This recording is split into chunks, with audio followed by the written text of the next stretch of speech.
We always like to start out our tractor pulls and anything we do with our national anthem. And if you can, everybody please rise. We're going to have our Jamaica Flatlanders 4-H Club put the flag up over there as the flag's going up. So pay attention over there. The flag's going up, and we're going to have Miss Lisa Hackler singing our national anthem.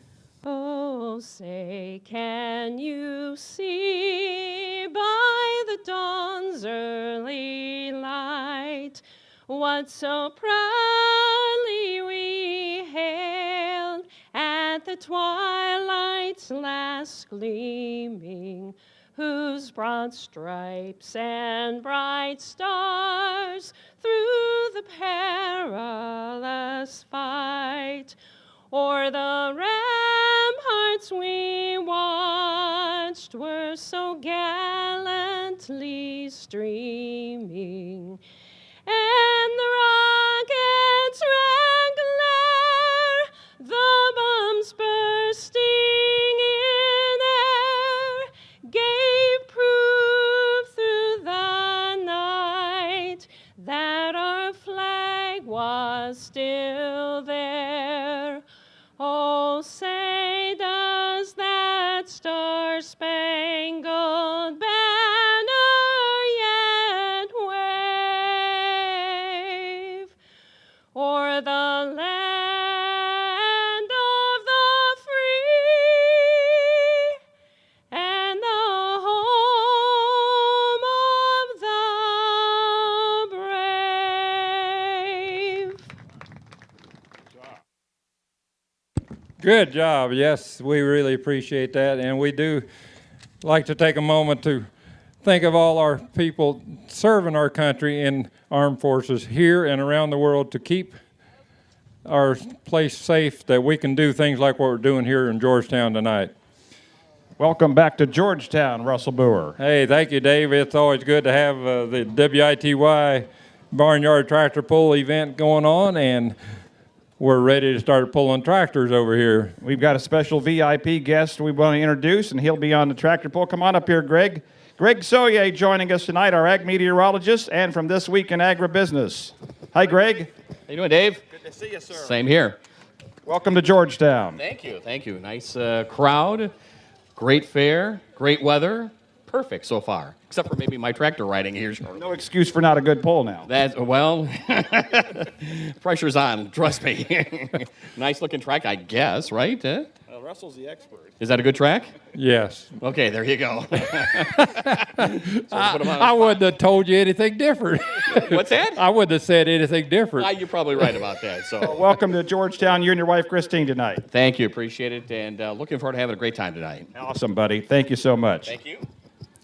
Yep, All right, it's Russell. a good thing Greg brought us that weather tonight. Absolutely. We're going to start out with 4,500-pound class. Mr. Dylan Craig be a first man up, and then Jeff Kelsey, Dave Kelsey, Chris Doggett, Jeff Fonner, Dean Jones, and Wesley Neff in 4,500 pounds. So you guys start getting them rolling around, and we're going to be pulling tractors. And it looked like we got a fair, holy cow, we got the whole court here, or what do we got now? Tell us about it. Good evening, everyone. I am Heather Simpson, your 2017 Miss Georgetown Fair Queen. Last night at the Truck and Tractor Pull, we had some pretty good pulls out here, and I know we will have some tonight, so I want to wish everyone good luck. And now I'll let my court introduce themselves. Hello, everyone. I'm your second runner-up this year, Cassidy Bryant. Good evening, everyone. I am the third runner-up, Haven Richards. Hello, I'm Billy Jo Shank, and I was the fourth runner-up.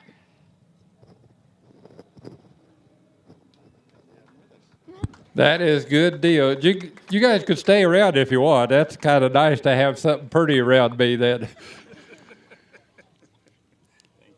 Thank you. Are you guys going to drive a tractor later on? Not that I'm aware of. Oh, what? I'm not wearing proper attire. Oh, yeah. It don't matter what you're wearing. You could always drive a tractor. If the opportunity arises. Oh, the opportunity of a lifetime, what it amounts to. Here we go. We get Dylan Craig up there with his Massey 65. We'll be starting pulling right away. I think Mr. Larry Stephen from Martinsville, Illinois, with that orange sled over there is going to be ready to hook him and pull him. Okay, we got Mr. Dylan Craig hooked up to the sled. He's our first man out, so he will be under the option. The first man in each class is under the option, so he can take this pull or he can turn it down and come back. Now, one thing we're doing different this year, folks, we used to have a 3-mile-an-hour speed limit. This year we got a 5-mile-an-hour speed limit.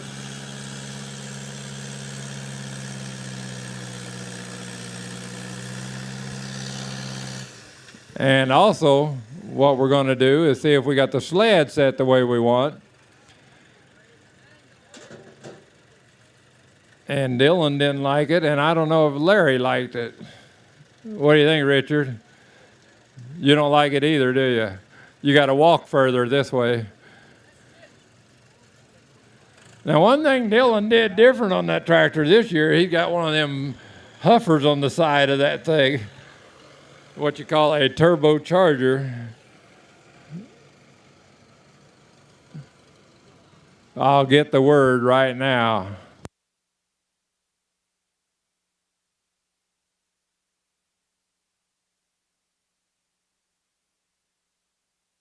Okay, here's the word. They want to get a little bigger tractor on front of that sled and make a couple of passes and kind of get the grease off the top of the track.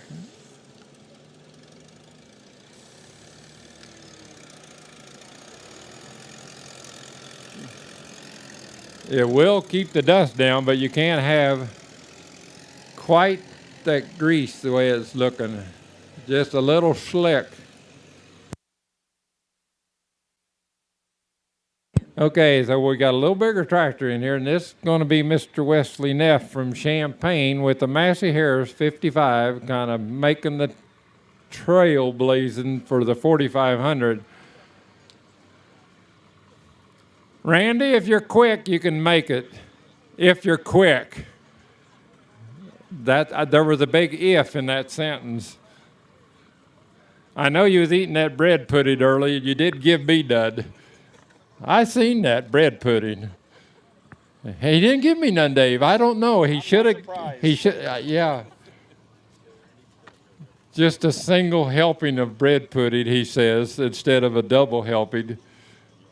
Maybe he did get 2 helpings. I don't know. They took one look at me and said, "Give that boy a double." I said, "Bread pudding?" They said, "No, beating." And how'd you come out with that beat he did? Don't look much worse for wear. Well, we'll get Wes down the track a time or two, and we'll get this track all in shape so we can have an even class for 4500.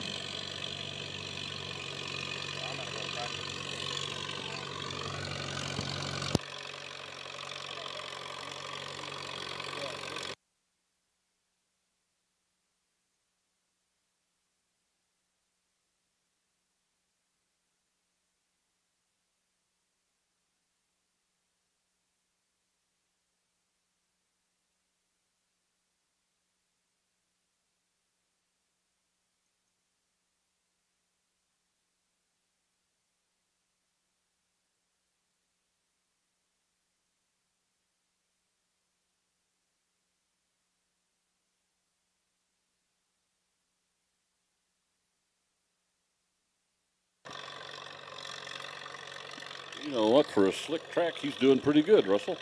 Well, see, he's weighing a lot more than 4,500 pounds. That's why. That's the key here. Well, you know what weight can do for you sometimes. God, I know what weight does to a person. Yeah, more than I really should. But how come I don't go that good as much as I weigh? Maybe you got on the wrong tractor. I guess so.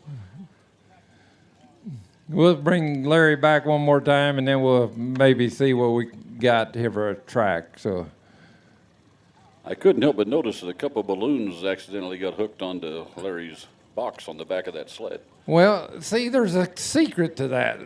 Which is? Those balloons are filled with helium, and that's picking the back end of that sled up a lot. See, look at all that weight that it's lifted off of the track. I see now. So it's kind of legalized cheating. Yeah. Gotcha. gotcha. Now, if somebody pops a balloon during the middle of a class, somebody's going to get cheated a little bit. I know. There's going to be a fraction of an inch less for somebody. Could be a fight going on or something. Now, I don't know. I heard that the track was a little bit slick. Explain to us what that means. There is a difference. You want slick and you don't want slick. Which do we want here? Once you get the tractor through the slick part, you want the sled to be on the slick part so it goes easier. So there is a deal here, but you don't want the tractor to be on the slick part, just the sled. So is there a possibility, though, that slick will be the same for all tractors, so they're still equal? I don't want to get too many trade secrets away here. It could be. You folks couldn't see the look in his eye like, oh, Lord, I've been caught now. No, I just can't give out all these trade secrets. Everybody's going to know how to do this then. Sir, I have a question for you. Tell me. If the sled has to be on the slick spot and the tractor's in front of the sled, how can it not be on the slick part? That's the key right there, Phyllis. We can't give out all these pulley secrets. These darn educated people and their questions. Why can't they just sit back and enjoy like the rest of us, you know? I could do a little. Because I like to give both of you a rough time. I could give you a school, but it's going to cost you.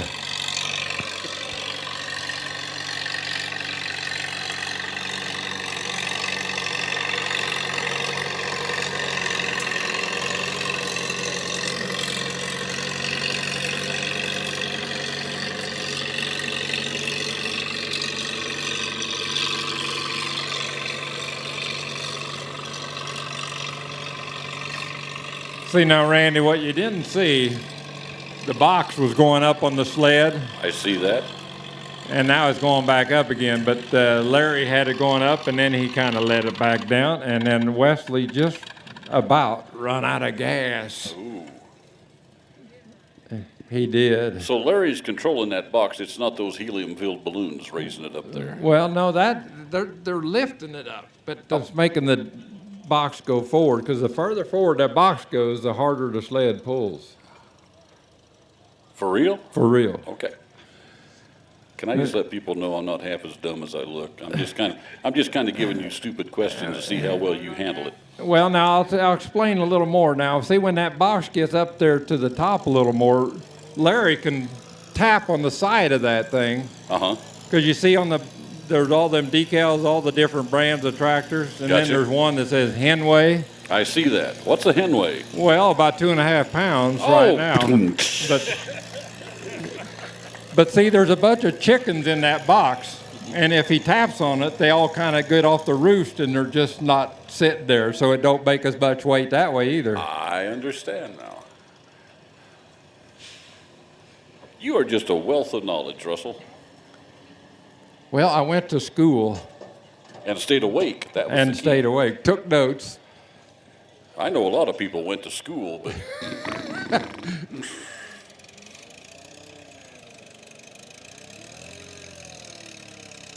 Now that man's running. Did you see that? That was Wesley getting his cardiovascular workout for the tractor pull. That way he's ready to put weights on after a bit. Is that it? Last time I saw somebody run that way that fast, all I could think was, boy, I hope there's at least one porta potty available.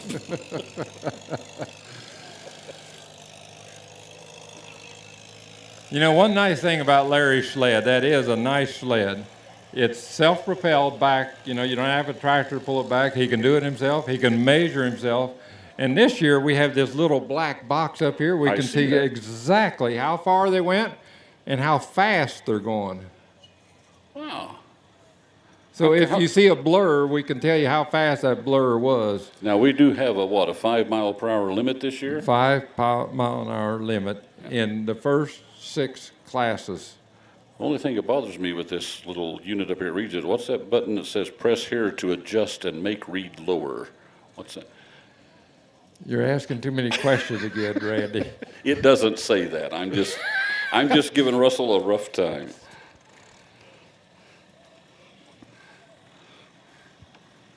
I think Mr. Dylan Gregg's going to try it again now with his Massey Ferguson Model 65 all-purpose.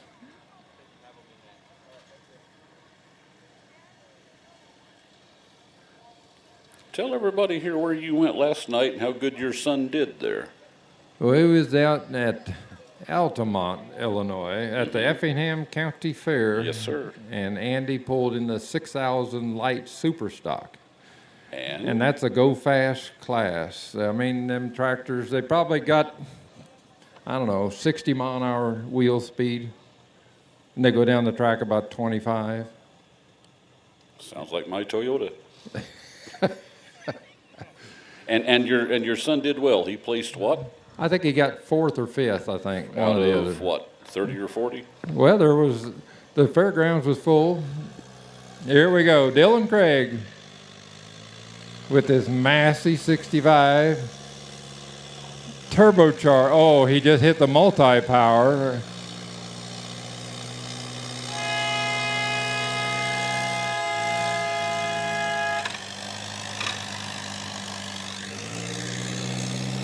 Now that horn does not mean that Larry's wanting to pull out and pass, does it? No, that means he gets 2 honks. If that honks again, that's the second warning, and the third one, he's out. Because he's going too fast. Third strike, and you're out. I got you. Look at those wheels spin. Done right there. Right there. How can they spin like that and not have mud stuck to them?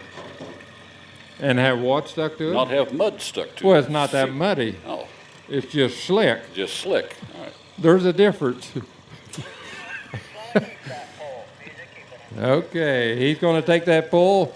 Dylan goes 225.34, 225.34 to set the mark in 4,500-pound class. So Jeff Kelsey on a John Deere B, a Model B John Deere, will be our next man up. Dave Kelsey, and then Chris Doggett.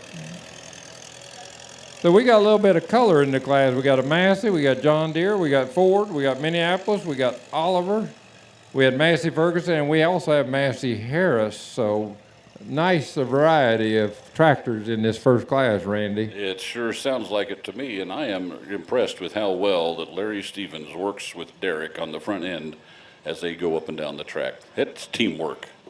Teamwork, that's a big word sometimes. I try to use as many 8-letter words as I can. I can't believe you counted that fast. I can't either. I'm kind of proud of myself.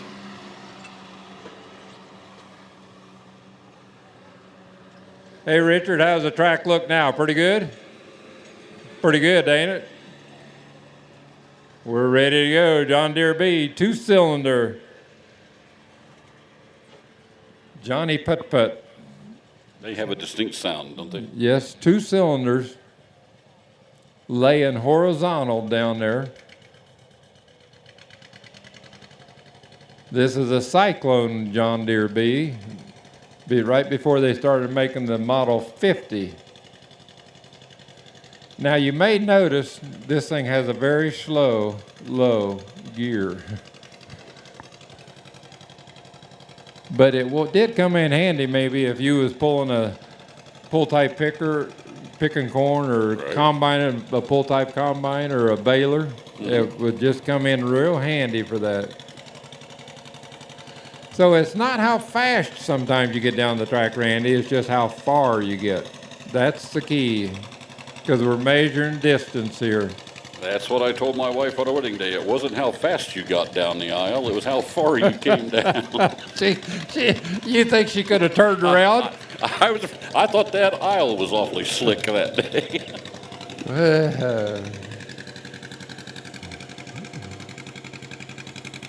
Maybe you could have turned around and ran too, though. I had that option, but I didn't. Because her dad had the dowry. John Deere B. This could be anywhere from about 1948 to a 1952 model.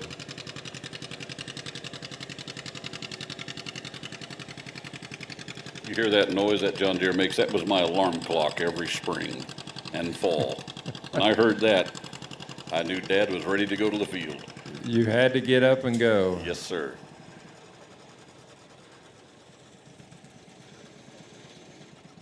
216 feet, .66. 216.66 for Jeff Kelsey on the B.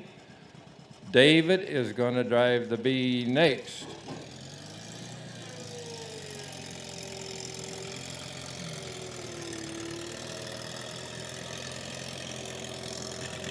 So it looks like we're going to have bragging rights on the B tonight, I believe.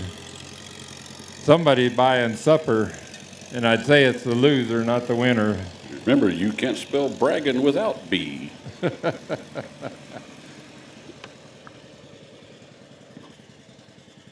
You could without it, but then it would just be ragging. How many letters was that, Randy? R-A-C-T. He's got his shoes off now. He's counting. Dang, of all days to wear socks.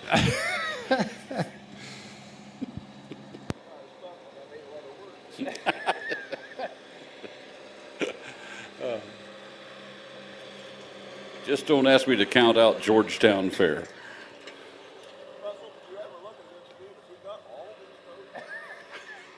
He might have wore a couple of them. He does. Yeah, he got socks. I got on. all my toes there. He got They them don't all on. point the same direction. That's the problem. That's sometimes we get more information than we need.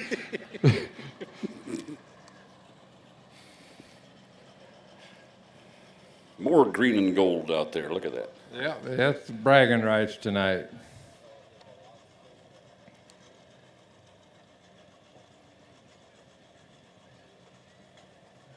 Now, he could take a little bit different spot in the track and may make him quite a few feet difference. We'll see Could. what it does. It could.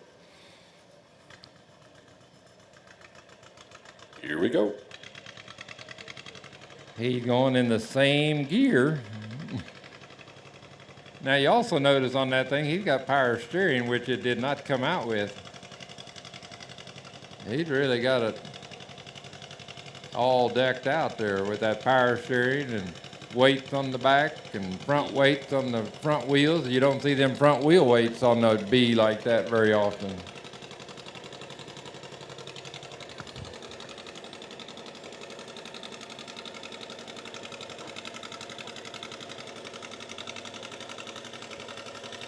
I think Dave's going to show him how it's done. What do you think, Randy? Well, give me another couple minutes and I'll let you know what I think.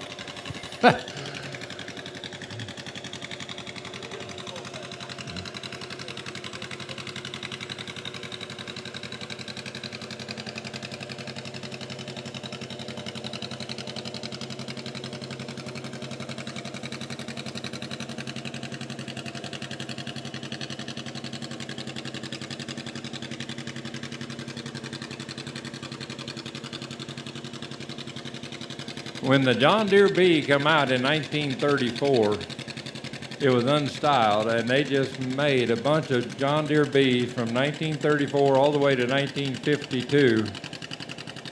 There were just bunches of Bs and a bunch of options. You could get wide front end, you could get the high models, the high clearance models, you could get the wide models. There was all kinds of options they tried to make. Boy, now he's right there. Oh, I think Jeff is going to have to buy tonight. Because Dave Kelsey goes to this is a 221.36, 221.36, unofficially in second place. Real close to Dylan Craig there. Chris Doggett on a Ford 860.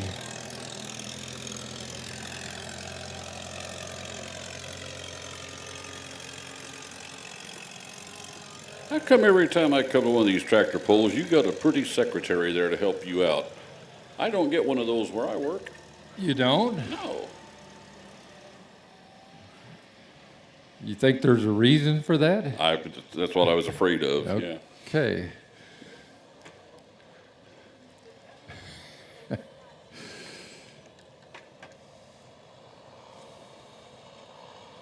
See, this way, she always writes it down.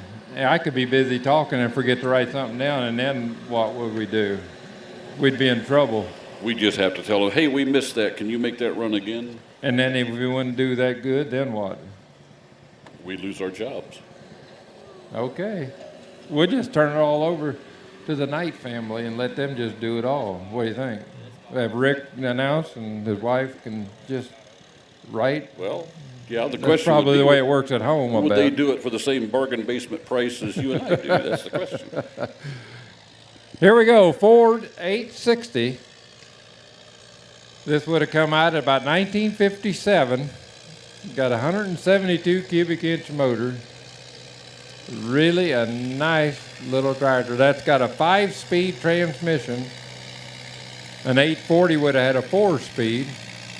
And he's got all them, they call them pie weights on the rear wheels. See, you could take a section out. Mm-hmm.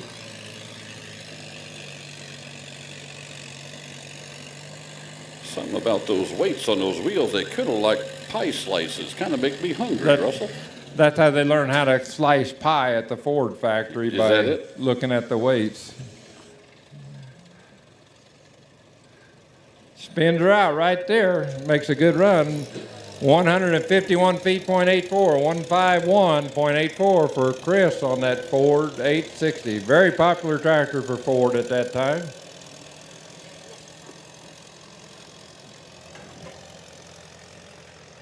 Jeff Honors be up next, and then we're going to go to 5,500. So 5,500 start lining them up. So when I looked at that little Ford going there, it made me realize not all Fords were blue. They didn't start painting a Ford blue until 1962. Was that They because was all it red rhymed? and gray, and then they started painting them blue and gray Do you have any idea why they made that change? because of overseas. Over in England, the Fords and Majors was blue, and they thought they'd just go to all blue, everything blue. From then on, it was all blue. 1963 on, it was blue. Now, see, there's something I can remember. That's pretty cool. So if you ever feel blue, just think of 1962. That's it. In 1492, Columbus sailed the ocean blue. 1962, Ford made all their tractors blue. There you go. I bet you that's in your memory bank too now, Randy. Yes, sir. There you go.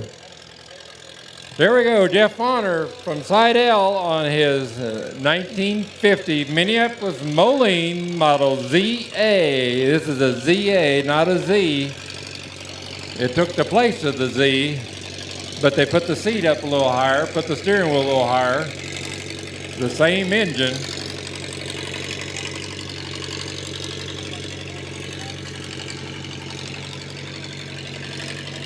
Minneapolis Moline. On the back it would say Modern Machinery.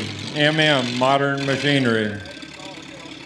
Oh, he's going to mess with the throttle and try to see what he can do. As long as he keeps moving.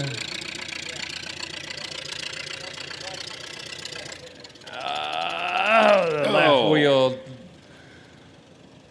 Jeff Bonner.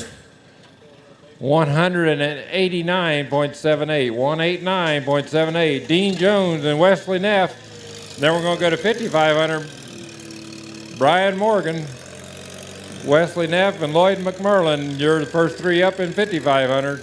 Minneapolis Moline. What an interesting name for a tractor, because those are two cities very far apart.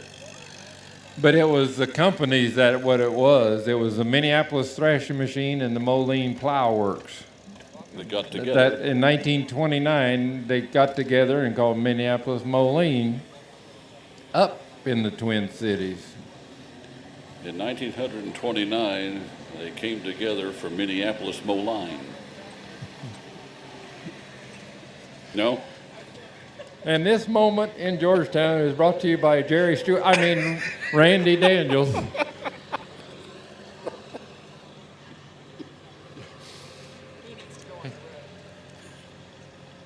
We're going to have to rhyme everything tonight, you know, Randy? I think so. We're going to have nursery rhymes by Randy Lee Daniels. Here we go. Oliver time. Dean Jones, Oliver 77.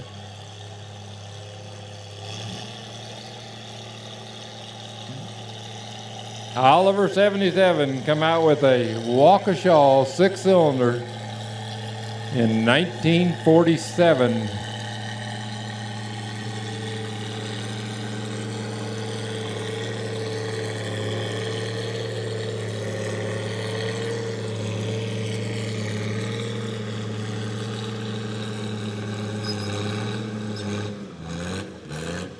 All kinds of power, just the left wheel let go, and that was it. Yeah. Dean Jones goes a distance of 157.15, 157.15. It's kind of like the left tire wasn't sure what the right tire was doing. I noticed that. That's what you call no teamwork there. Is that right, Randy? They needed a teamwork on them tires. I saw one spinning, the other stopped, and the other one started, and the other one stopped. Well, see, he was working the brakes there, trying to get it to go, but not quite. So Wesley Neff from Champaign has a 225.34 to try to get it, take the lead. So we'll see, and then we're going to go to 5,500 pounds. Unless we get that David Brown in there. Maybe we get the David Brown Purple Power in there right away after this tractor. Is this the class that one's in? This would be the class after Wesley. We'll get that Purple Power up there.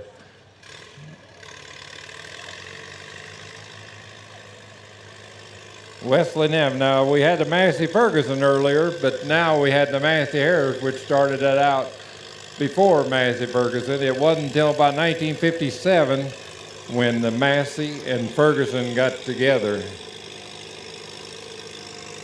Mr. Harris get upset with Mr. Ferguson, said, "I'm out of here."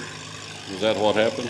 Or Mr. Massey, I mean? Or Mr. Massey and Mr. Ferguson just got together. they just got together? Because Mr. Ferguson had more money than Mr. Harris, I think. So they put his name on the door. His name went first? I guess. That money will do it. That's a comfortable looking driver. Look how he's kind of got that cruising the ghetto angle. He's kind of leaning back there, enjoying this ride.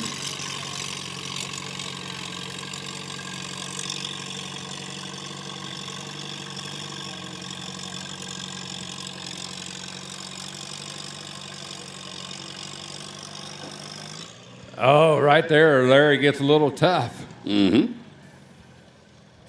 Oh, so close, but no cigar. Wesley Neff goes 224.57, 224.57. Dylan Craig had 225. Right on his heels, though. Oh, yes.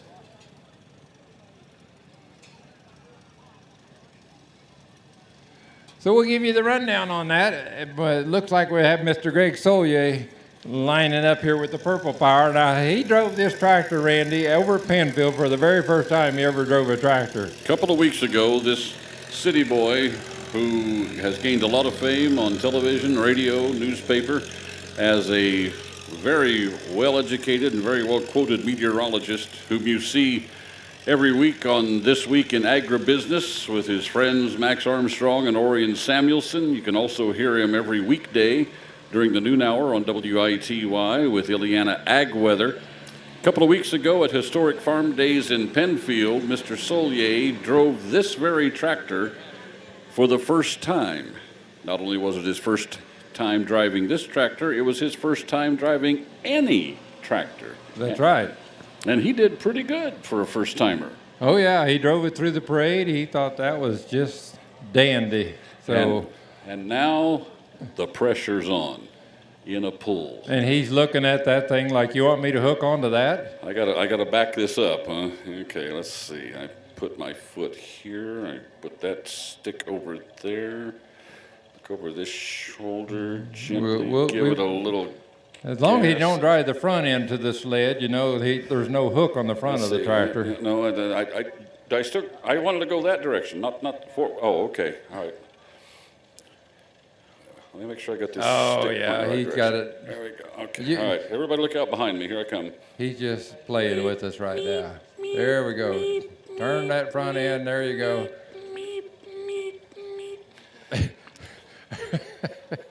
We don't have the backup alarm on the David Brown quite working, so Randy Daniels is our backup He's just going to alarm. provide it for him. You know what? He's backing that up pretty good. Oh, yeah, he's good at parking up there in Chicago area. About have That's to be. the key. You sure that David Brown doesn't come with one of those features those cars have that Oh, it backs parallel up park itself? themselves? Yeah, park themselves. Hands-free backup parking, yes. Uh-huh. Now let's see. Now, if we get in the right gear, that's the let's key. see. Push my foot on that pedal. Now I'm put that stick back over to here. Grab hold of the throttle. Ease forward a little bit. Let's see. Look over my shoulder like I really know what I'm doing. Okay, that's good. Okay, I think they're buying it. I think they're buying it. All right, here we go. I heard something. I heard something go boom. That can't be good. I'll just look forward. Okay, here we go. All right. Go, baby, go. Dear God in heaven, don't stop now. Go, baby, go. That's it. Blow a little smoke. Blow a little smoke. That's good. Oh, That's yeah. good. That's good. What's the matter, Don? Go Baby Go is a horse's name. Go, baby, go is a horse's name? Well, you know what? He's making some pretty good distance there. Look at that man go. I think he's speeding. I think he's just doing just wonderful. I think. Oh, yeah. oh, there's what it is. Larry's pushing from this side. I understand. All the help he can get. Look at that. You know what? This guy's ready to plow his first field next spring. Look at that. Look at him go. Holy cow. Look at him go. What? He's trying to beat 225, isn't he? Yes. I think he's going to do it. Oh, my gosh. Look at him go. Look at him go. I think he broke it. I think he's gone beyond. He's our leader. He's going to Cayuga. He is on his way to state line. Look at that. Give that man a hand. That's Greg Solier. Woo! On the Purple Power. Holy cow. Oh, my gosh. He ain't going to stop. Look at him now. Dear God. Which one of these pedals was the brakes? Which one was the brakes? Where's the clutch? Where's the clutch? Where's the clutch? Oh, There it okay. is. There we go. Oh, hey, Greg Solier. How about that? Yes, sirree. Does our machine even count that high? How far did he go? 3,100, what was it? 301 feet, .21, 301. I thought it was a lot. Holy cow. Now that's all right. Yeah, as Harry Carey would say, holy cow. I'll tell you, Steve. Give that man a cigar. Just don't smoke it up here. We just need them big black glasses, don't we? A one and a two. Take me out to the... Take Greg out to the tractor pull. Well, he blew the cobs out of the David Brown, that's for sure. He did do that. Yes, he David did. Brown's going to be good to go for another pull somewhere along the way. I can tell you what, we really got him hooked now. You know, once you pull a tractor, now it's really in your blood. You can't get it out. You can go to the hospital, but you can't get that out. There aren't enough transfusions available, are there? No. No matter what kind of blood they give you, you will never get that out of your system. We may have to have Mr. Solier come up here and tell us what his secret was. I've never seen one go that far, that easy. I have, but not in a while. He could describe in just several words what that really meant to him going down the track, how he felt. Good thing he don't really have too many buttons on his shirt because it would have all popped off, I think. How would a weatherman describe a trip down the track at a tractor pull, by the way?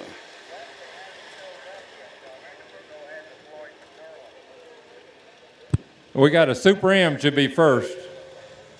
Super M, Brian Morgan. Yep, and that's Lloyd. The Super M should have been first. Go ahead with Lloyd, though. If the Super M ain't up there, if it isn't Brian Morgan.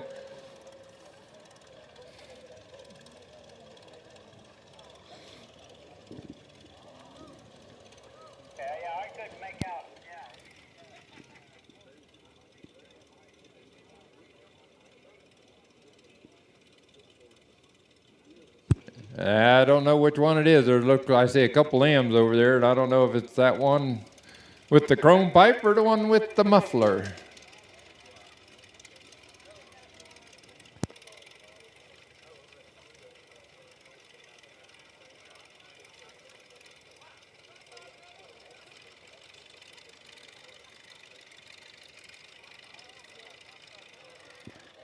Looks like Larry Stevens has to go over and find which one of those two is supposed to be next.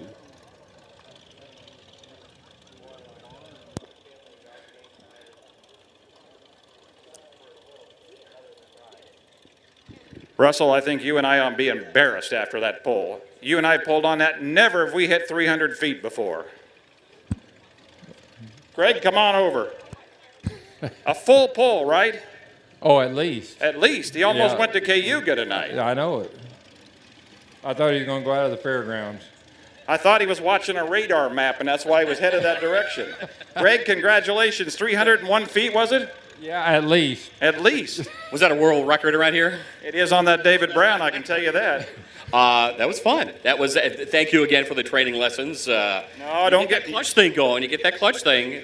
You know. Wow. Nice. It's the David Brown power. It's that Russell Brewer magic touch on the motor. I think there was a magic touch going on somewhere in that pull. But Now, we've got an award here that President of the Georgetown Fair Board would like to present. Mr. Don Hackler. Don? Greg, since it is your first time to Georgetown, Yes. and you set a record out here for this class in the Barnyard tractor pull, we want to make sure that it's not your last time to come and visit us. So on behalf of the Board of Directors, we would like to present you with a lifetime pass to the Georgetown Fair and hope to see you again soon. Thank you very much. Appreciate it. Thank you. And you will. Thank you. And you will. Thank you. I heard you out there, by the way. You is somebody now, yeah. Was I calling it pretty much like it was? What's that? Was I calling it like it was? Put my foot on this What pedal? I can tell over the roar of the tractor over there. I heard my name once or twice. You did good. We're proud of you. Thank you. I had fun. Thank you. Hey, the last one I gave those.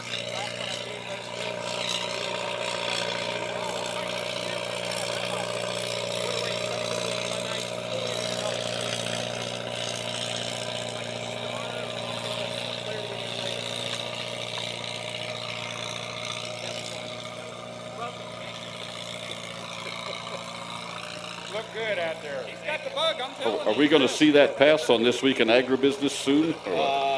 Next week's show. You should do that and rub that in Max and Orion's face. Right there. Well, we've kind of redone things. They've put me on my own little weather set now. Right. That green screen thing is back, unfortunately. To my commentary on it. That's- But in any event, look at that. Yeah. That's solid gold. They'll have to get. It's yeah. solid gold, Hear it. okay? You hear that? Solid gold. Solid gold. You're going to bite that like underdog? Thanks, you son boy. You know how to frame that is what I should do. Absolutely. Make sure you can just pop it out of the frame every year and come back to the Georgetown Fair. Absolutely. That was a blast. The bug has bitten harder this time. Okay, he's keeping Beware, it. but Brian Morgan on that Super M goes 239.41. 239.41 sets the mark in 5,500. Wesley Neff be up next.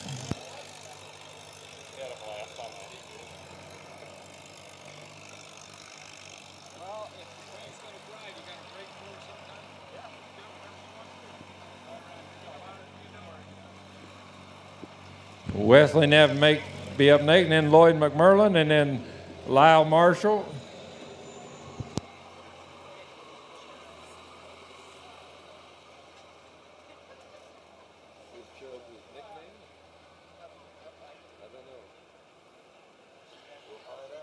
You know, Russell, I was just looking over to our left. We got this Queen's carriage, got that crown on top of that. I'm trying to think how that would look on top of my RAV4. I got a luggage rack. You think they could tie that on? You know, that would kind of look good. Maybe when them guys kind of get off there, you kind of sneak around there and take that thing off and put it on your... I'll have to see if I can get somebody to help me out with that. Here we go, Wesley Neff on his Oliver 88. Oliver 88.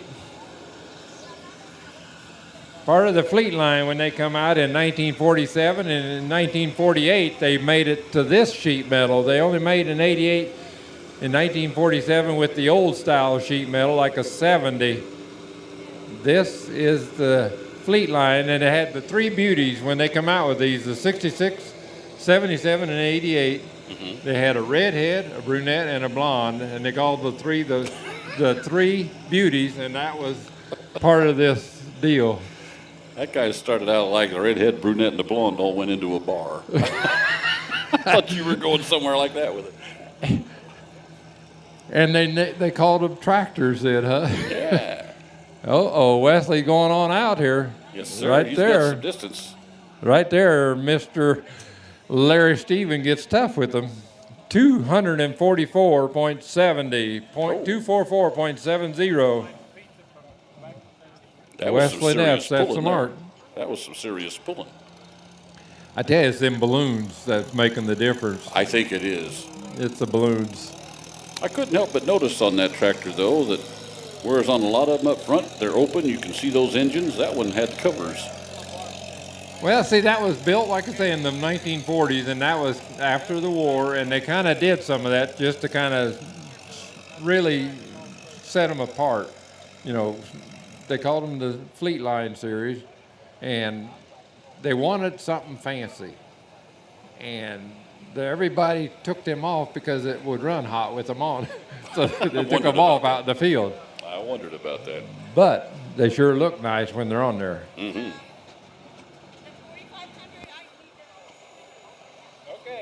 Okay, well, let me give you the winners in 4,500 real quick. Number 1 went to Dylan Craig on his Massey 65. Number 2 went to Wesley Neff on his Massey 44.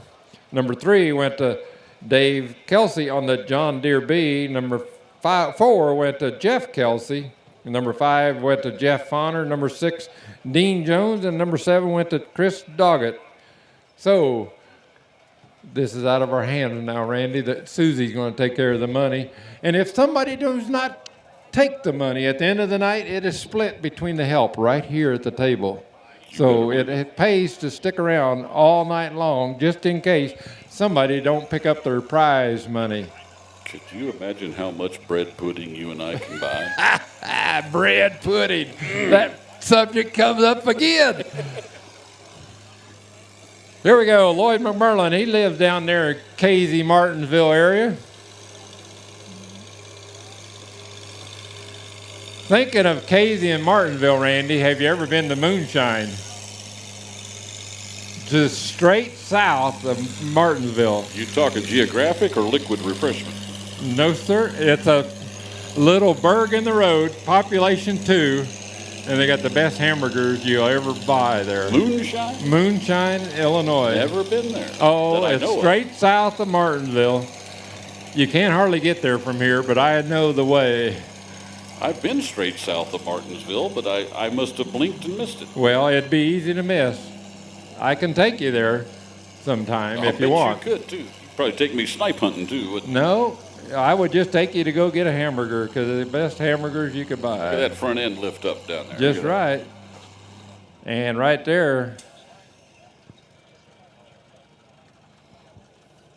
248.65. 248.65 sets the mark right there. Unofficially, their number 1 man right there, Lloyd McMurlin.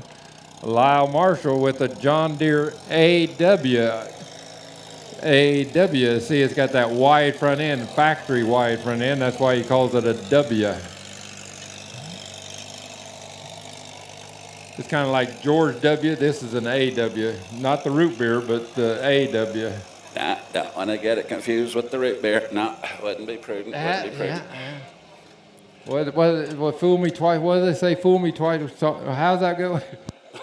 Remember George Bush doing that? How fool me once, but you can't fool me twice. He gets stuttered on that.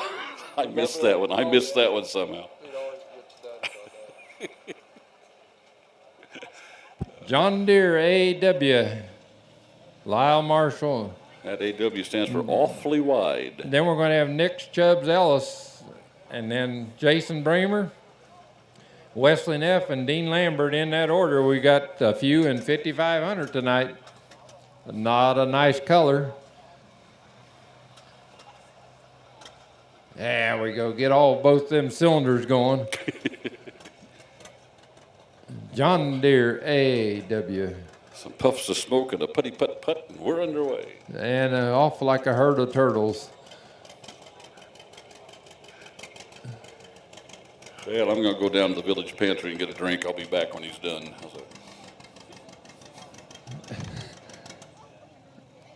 Well, maybe not. Look out now. Well, he didn't go 75 feet, and I was just ready to tell you what he sent me a card up here to tell about it. He may not want you to tell anything now.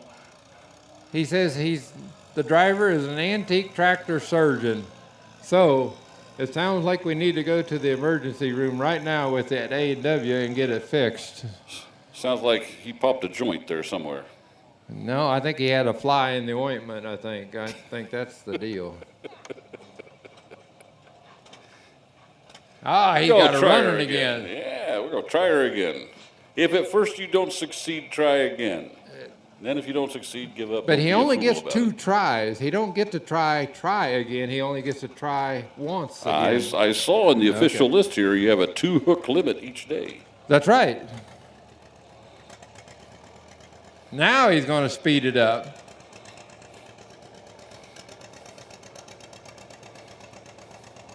From Eugene, Indiana.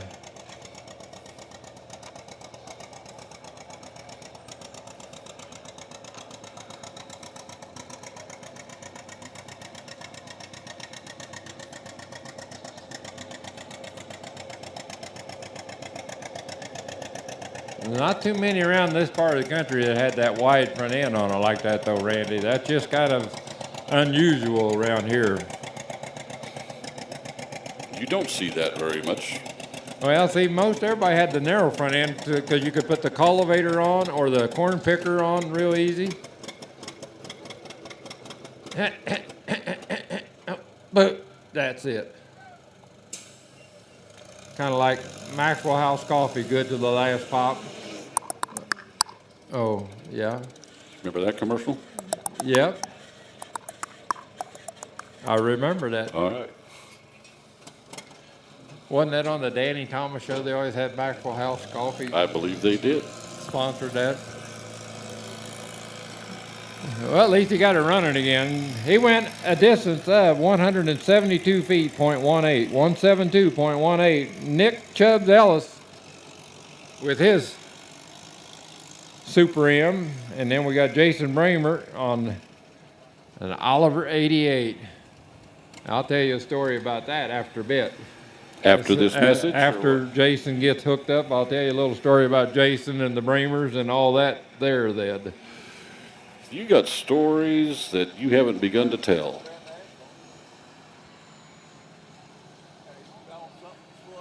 Yeah, slow this time, but no noise hardly. Yeah.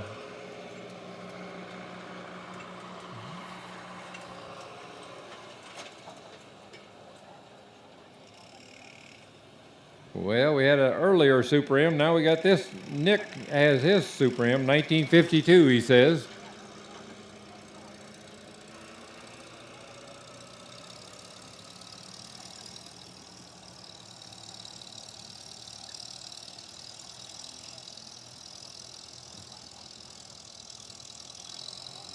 Ah, we're getting throttle.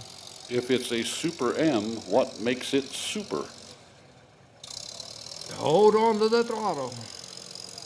Well, they made the Farmall M in 1939 all the way to 1952, and then in 52 they also started making the Super M.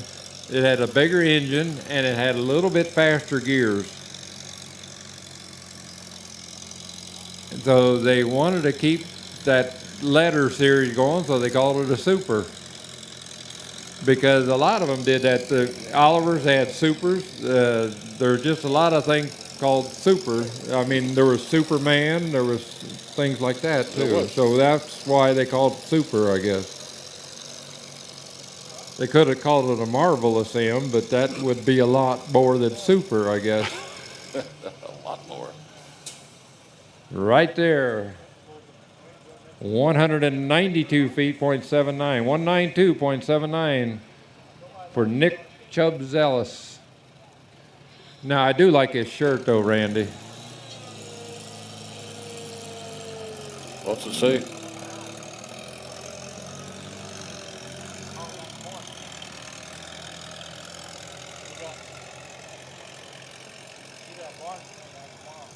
Blame it all on my roots. So if you got the tractor pulling in your roots, you could blame it all on your roots that way. Okay, we got Mr. Jason Bramer hooking up to the sled here. Jason comes up from Iroquois County, up by Donovan area. Mm-hmm.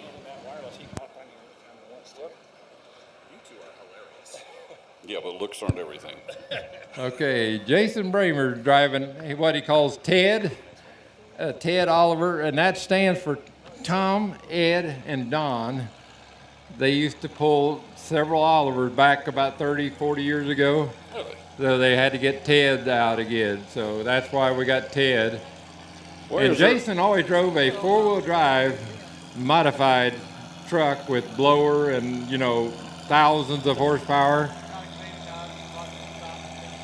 Did they run out of green and yellow paint? I noticed they have a red grill on the front. That's what he wanted because of Ted. They had red grill on when they wanted them different. So instead of a yellow grill, they put a red grill on it. Well, you got a tractor right here in Georgia City with a capital T in there, rhymes with Ted, and that stands for tractor.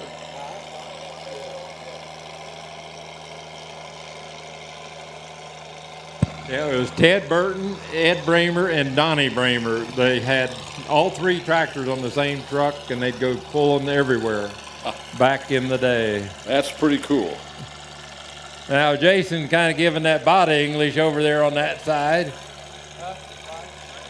And it does make a difference when you push that much weight on one side or the other. It does help.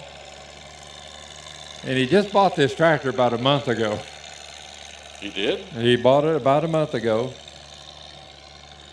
And he's showing them how to do it. Where did he find that tractor? Now listen, that's getting right up there in Solier territory. Now, wait a minute. Was it the replay booth? I didn't say he beat you yet. I saw Larry pushing. 288.66. 288.66 for Jason Bramer.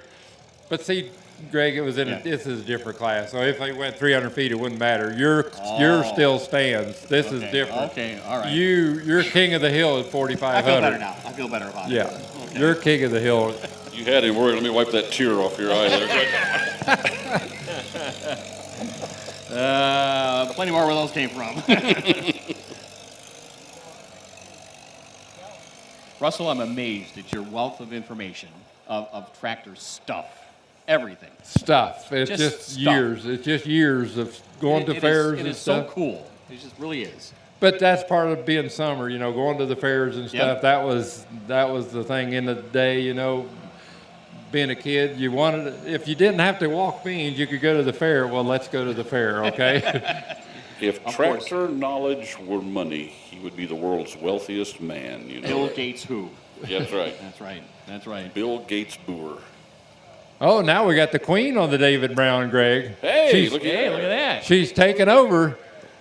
There she goes. All right. How about that? That's Heather Simpson right there, your 2017 Georgetown Fair queen. How about that? See, now she's got that queenly wave going on. She's got it going. And that's the first time on the tractor for her, too. You try that. Did you do that? That's your first? Really? That's the first time on the tractor for her. See, that works good.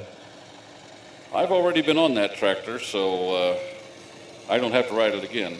But then how long did it take to fix the suspension on that after I got off of it? It took me all winter to fix that thing back up, believe it or not. And 100 snowstorms, right? Yes, sir.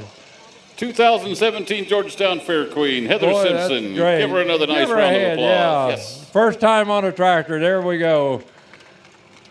That is great. There is nothing those Hoopston girls can't do on the farm. Look at that. She just proved it. What if she keeps driving that thing right out the fair?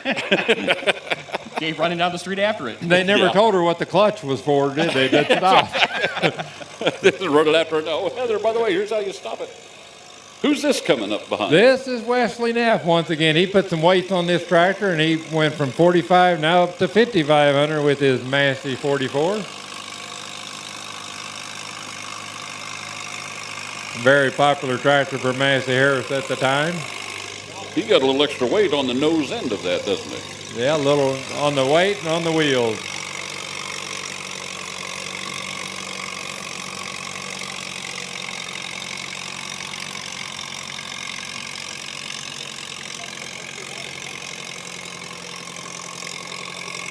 Wesley was here last night pulling an Oliver 2255 in the natural aspirator class.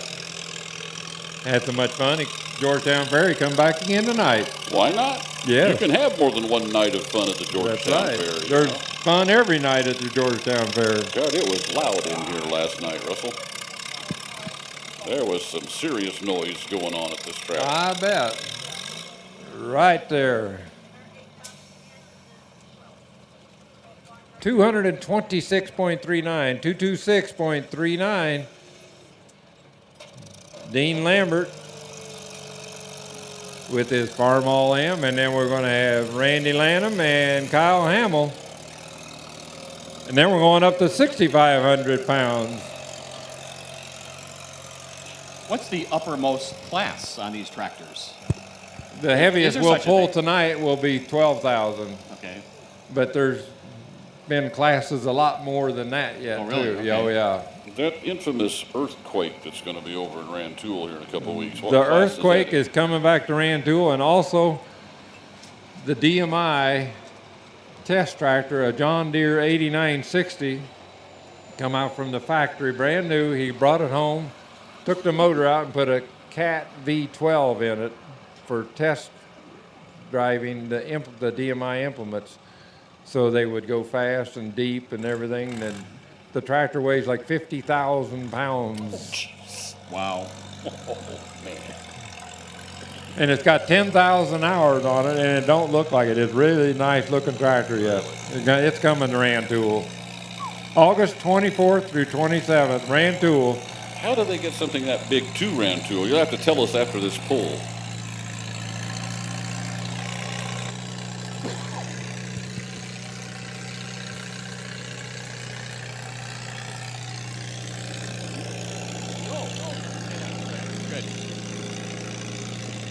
Dean Lambert got his Farm All M here.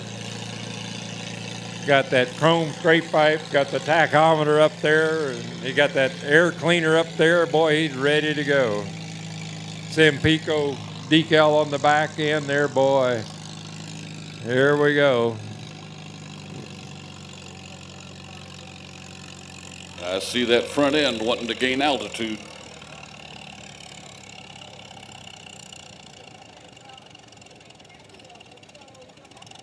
Right there. 250.97, 250.97. Unofficially, that puts him in second place. Good job right there. Randy Lanham, all the way from Oakwood. All the way from Oakwood. All the way.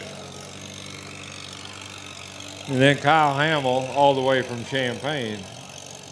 So Mr. Hamill came further. Further is right.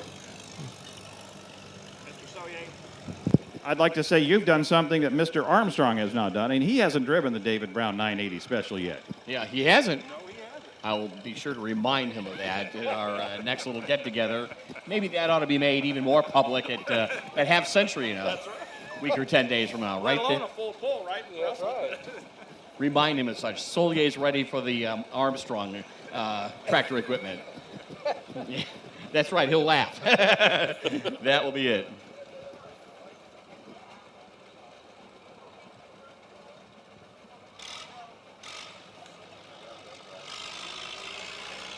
That's a pretty color of orange coming down the track, Russell. That's Prairie Gold. Prairie Gold? Prairie Gold right there. Randy Lanham on a model UB Minneapolis Moline. Come out in 1952. The only difference between a U and a UB, they put the seat up and they put the steering wheel up so you can actually see where you're going. I've often found if I'm on a tractor, I'd like to see where I'm going. Like I say, the Model U come out in 1938, and then this UB, basically the same tractor, only a foot clutch and everything. So they called it a UB, and you know the difference between a U and a UB. The U is for ugly, and the UB stands for ugly's brother. I wouldn't know anything about that, Russell. Well, And then they made a G and a GB, and then in some parts of the country, the GB was a GB OG, a great big old girl. OMG, LOL. Oh, yeah. They had all the letters in the alphabet. You know everything about tractors from A to Z. That's what's nice. There you go.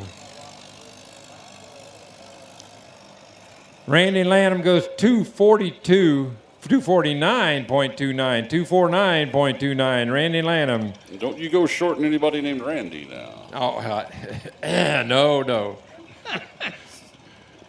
Kyle Hamill, last man in the 5,500, and then we're going to go to 6,500, and we got Mr.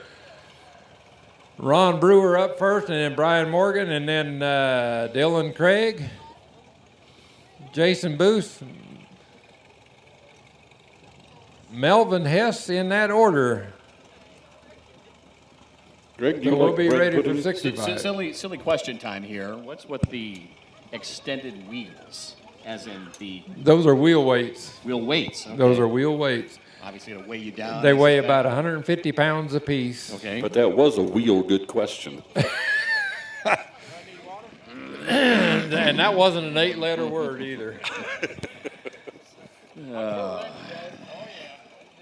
Question. Oh, Yeah, bless you. You're starting to sound a little squeaky. Thank you.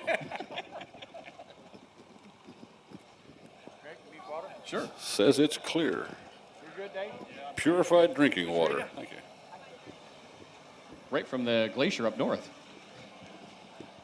How far south did the glaciers actually push? I believe all the way to the Ohio.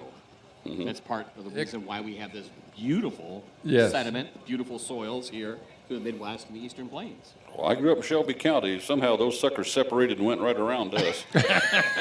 We got all the clay down Little there. Shelby County split, eh? That's exactly what it was. Did you notice that when you were down that way last night? Oh, yeah, I notice that every time I go down there. Yeah. I go to Effingham County quite often, and I'm reminded of that every time I get my feet in that mud.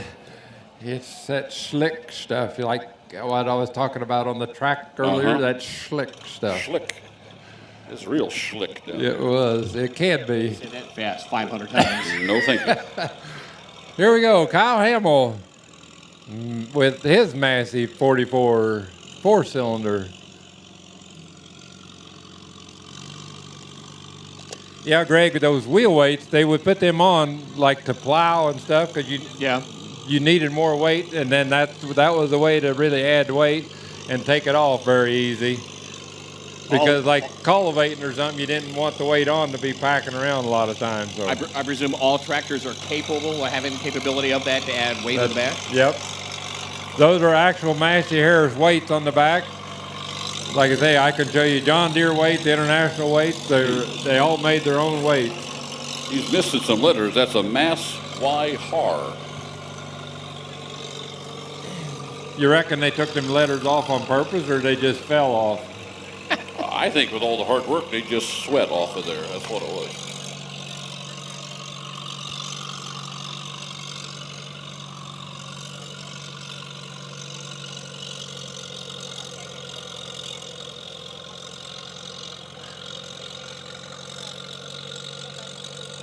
And we let loose right there.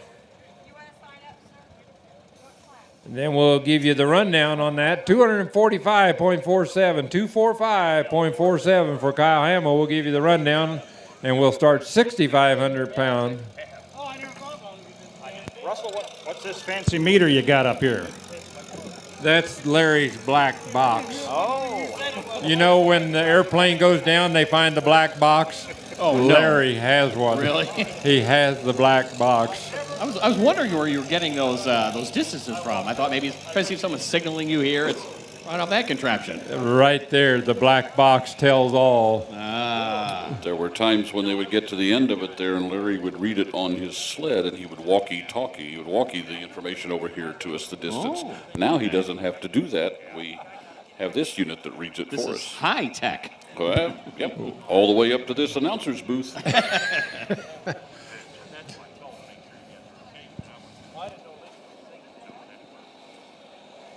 worked out fine. That's correct. Well, it's getting better.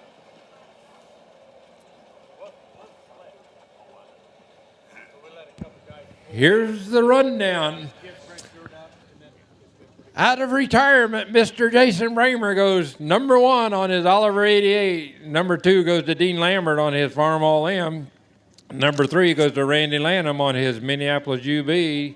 Number 4 goes to Lloyd McMurlin. And number 5 went to Kyle Hamble, the pull you just saw. So right there, Jason Bramer at it once again.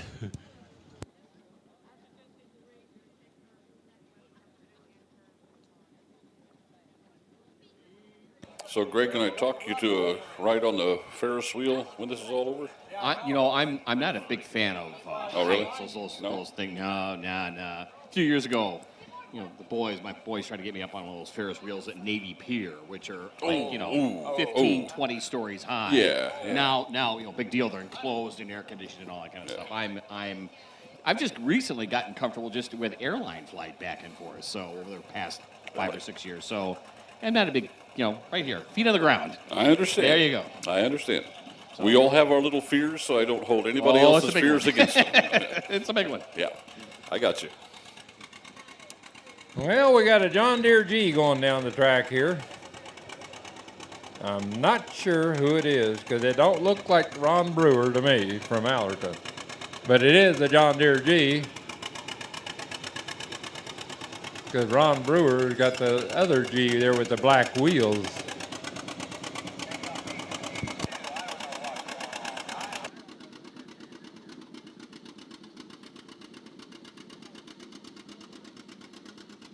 I do know it's a John Deere G, and this we've seen the B, we've seen the A, now we see the G. 413 cubic inches in 2 cylinders.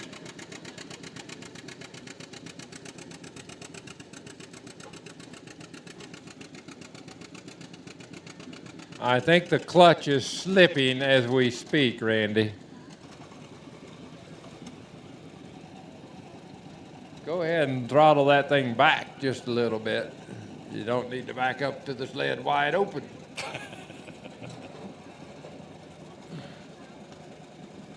Greg, do you want to go out there and give that guy some lessons?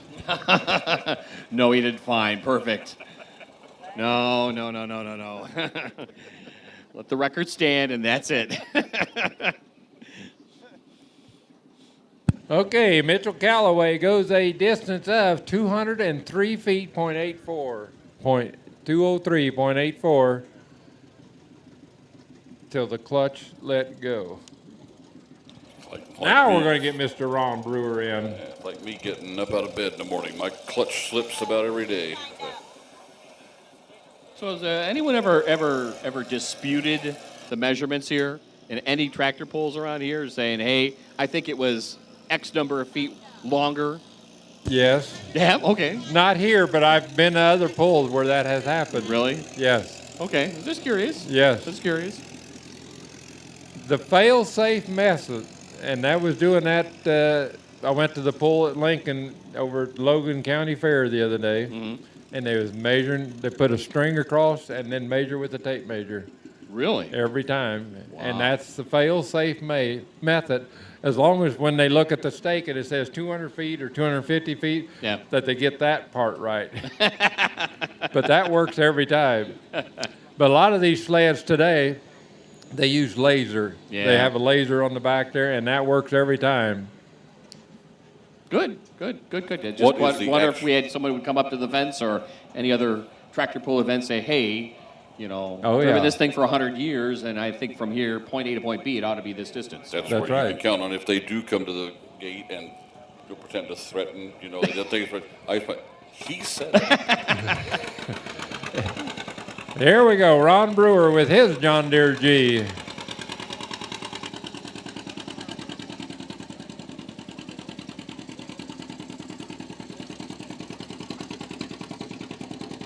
He's going to put his foot on the clutch to make sure, but he shouldn't have to because it will snap over center.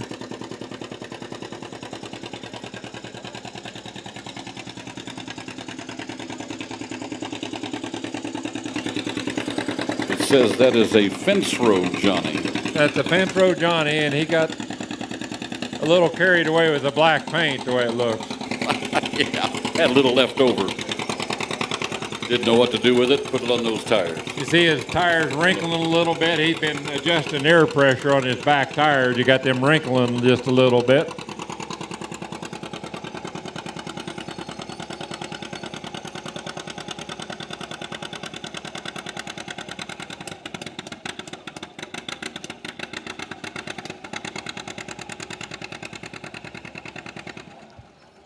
That kind of woke him up, didn't it, when that thing started sputtering and coughing? It sure did. Caught everybody's attention, I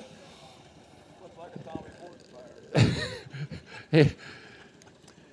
He was starting to get that influenza look, I think.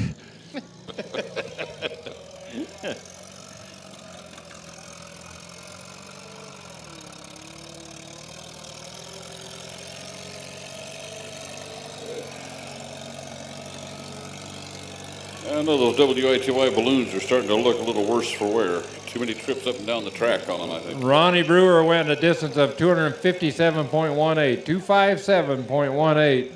Back to a silly question time here from the weather guy. That weighted thing down there, is it used for anything else other than tractor pulls? Nope. Nope, that's it? Yep. Oh, okay. Back to you.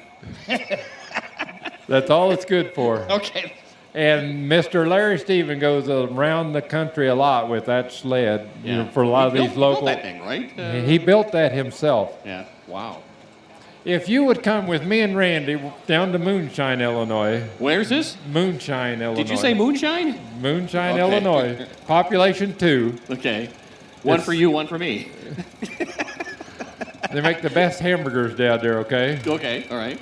It's just south of Larry, about 6 miles. Okay. All right. But I could take you to his shop where he made that thing. That looks like you ought to have a patent on that thing. Oh, it is. Who lives in Moonshine? Who lives there? Yeah, you said population 2. 2 people. Oh, yeah. The man, I can't tell you their name. I forget their name, but the older couple lived there, and he's passed away now, but they still sell. Yep, that's it. Is that That's Moonshine. One building. That's it. Our Phyllis Parks has a picture of Moonshine. That's it. Is it the bar? No. I've not been there. I don't know. Nice place. It was a general store, and then they, like I say, they make hamburgers. Yeah, in the summer, that's all full. Is it? Yes. Wow. We're going to Moonshine. We're going there. I've been telling Max that he's got to go sometime, and we've never been. Me and Gentry's been there, but you got to go to Moonshine someday. What they used to say in the TV show, book it, Dano. That's right. Can you find it again? Oh, yeah. I tell you what, we went down there not too long ago this summer, and it was here and here and here and here. You were going all over the place. And they say they have signs that are about the size of a street sign. It's about this size. Right. Oh, I couldn't find my way there in the dark. We had to use the GPS. Oh, see, I don't even have that. It's right here. Where have we heard that before? Up there. Who is this and how did he do? We Well, were so busy worrying about our Moonshine. That was Brian Morgan on his Super M, and he went 255.68, 255.68. Back to the tractor pull. Just short of the Ron Brewer's John Deere G. Just about 2 feet short, not quite, 1.5 feet. Dylan Craig's going to be driving a Minneapolis Moline 670. Now, I like this color scheme. Now, this is not the Prairie Gold no more. This is Power Yellow when they went to these. Power yellow? That's it. This would be about a 1965 model. About or exactly? I can't tell from here. Oh. It could be a 65 or a 66, but I Do can't we need tell. our Tom, the cameraman, to get out of your way, or you No. just want to wait till he drives by? No, they could be the same. Oh.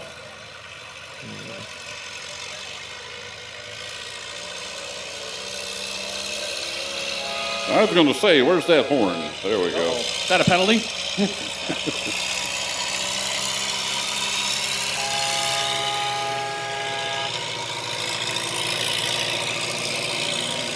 That was one.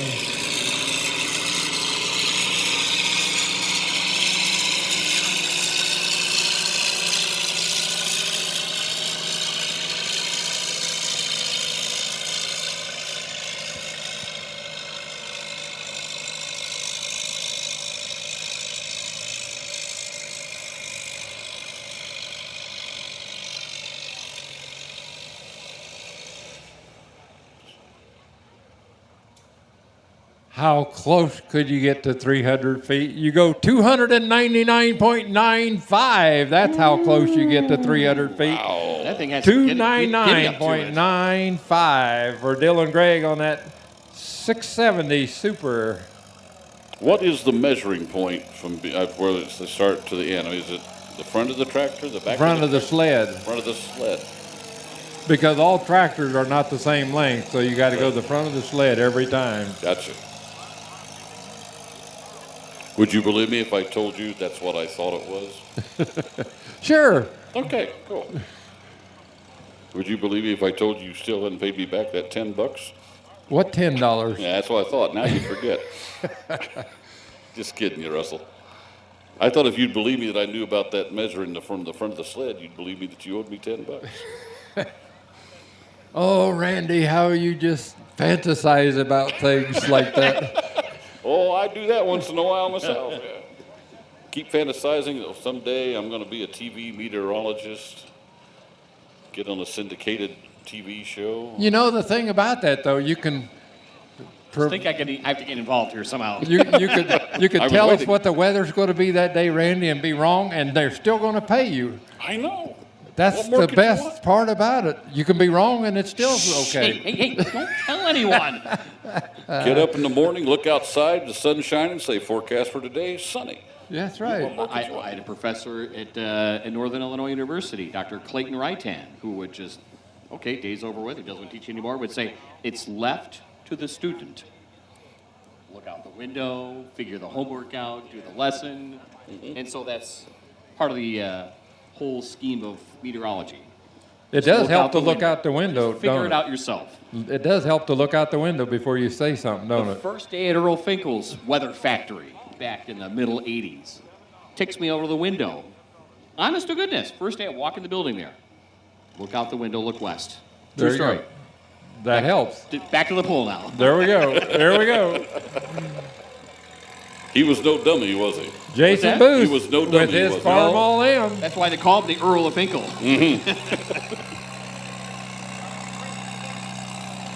Jason driving it this time.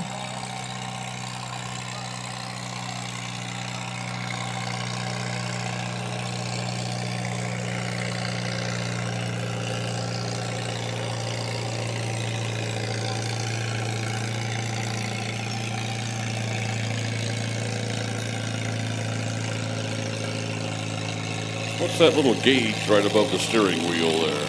Do what? What's that little gauge right above the steering wheel there? That's his tachometer, see how many RPMs he is turning. And right now that dial is going down. And down and down and down.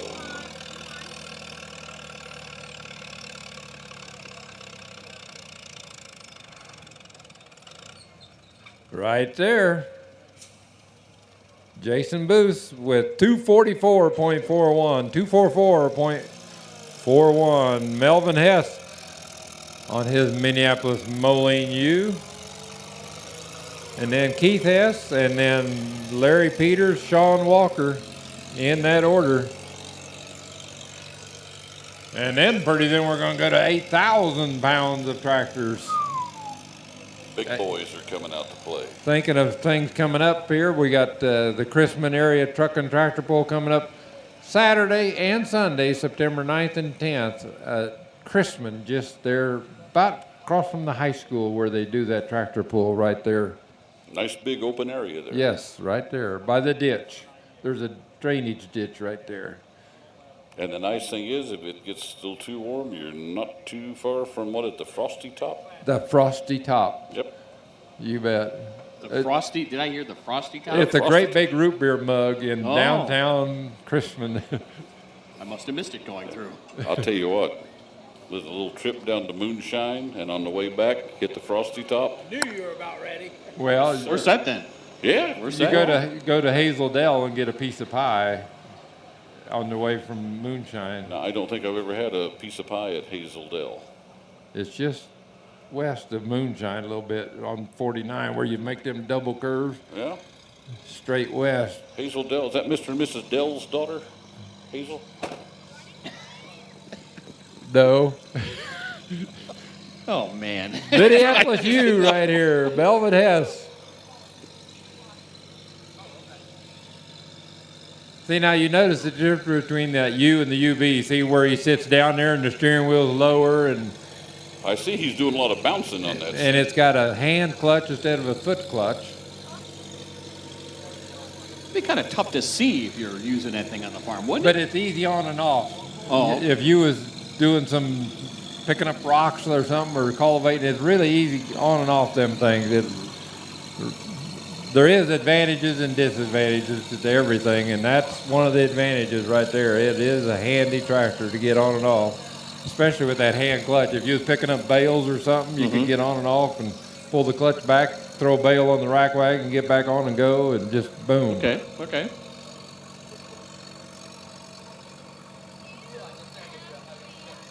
Oh, right there.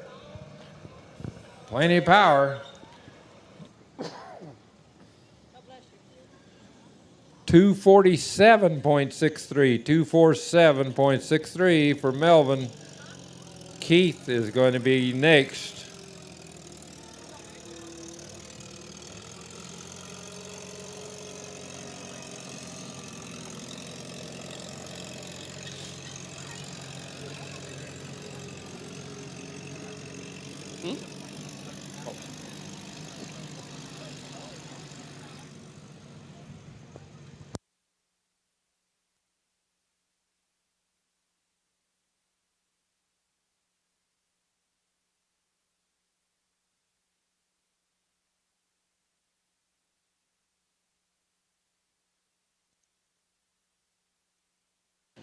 Now we're going to get Keith in here with the same tractor. So he's got 247.63 to beat.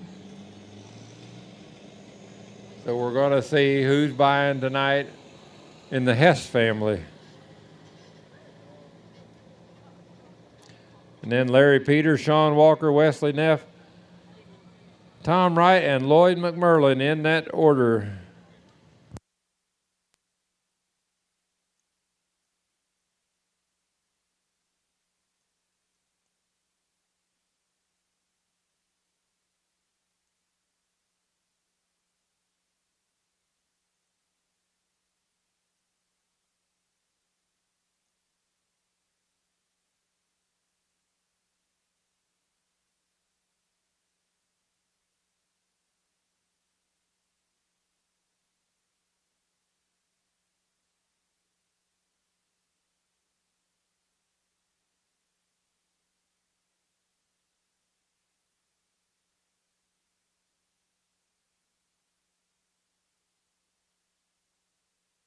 There goes another balloon, Randy. I see that.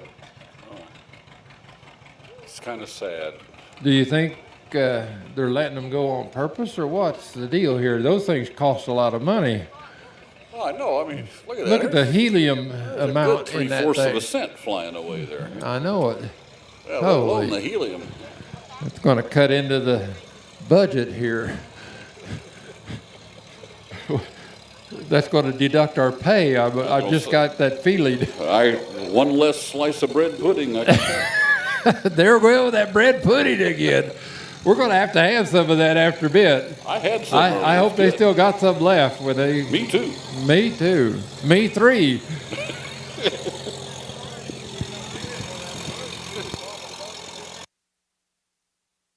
Here we go. Keith Hess on his Minneapolis U.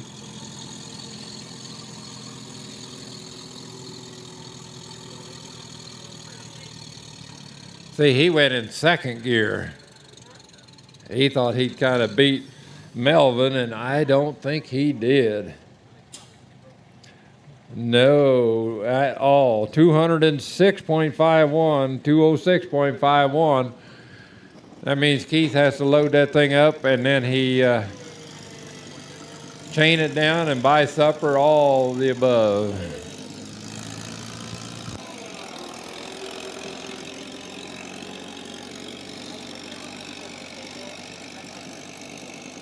It looks like we're going to have Larry Peters driving that Brewer John Deere G now.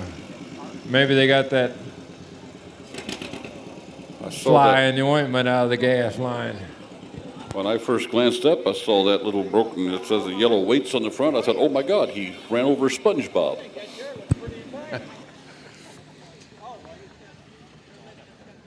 You ever watch SpongeBob SquarePants? No, I never watched SpongeBob. No, you'll have to. That's what I hear. I do know what you're talking about just because of the grandkids, but no, I've never really watched SpongeBob. Even an adult can enjoy SpongeBob You SquarePants. can? Oh, yeah. Hilarious. It's a great... It's just, when my kids were younger, and even still now, we'll got on DVD and all that kind of stuff. It's hilarious. It's good stuff. Okay. It's the Rocky and Bullwinkle of this era, because when Rocky and Bullwinkle... What do you mean you don't know who Bullwinkle is?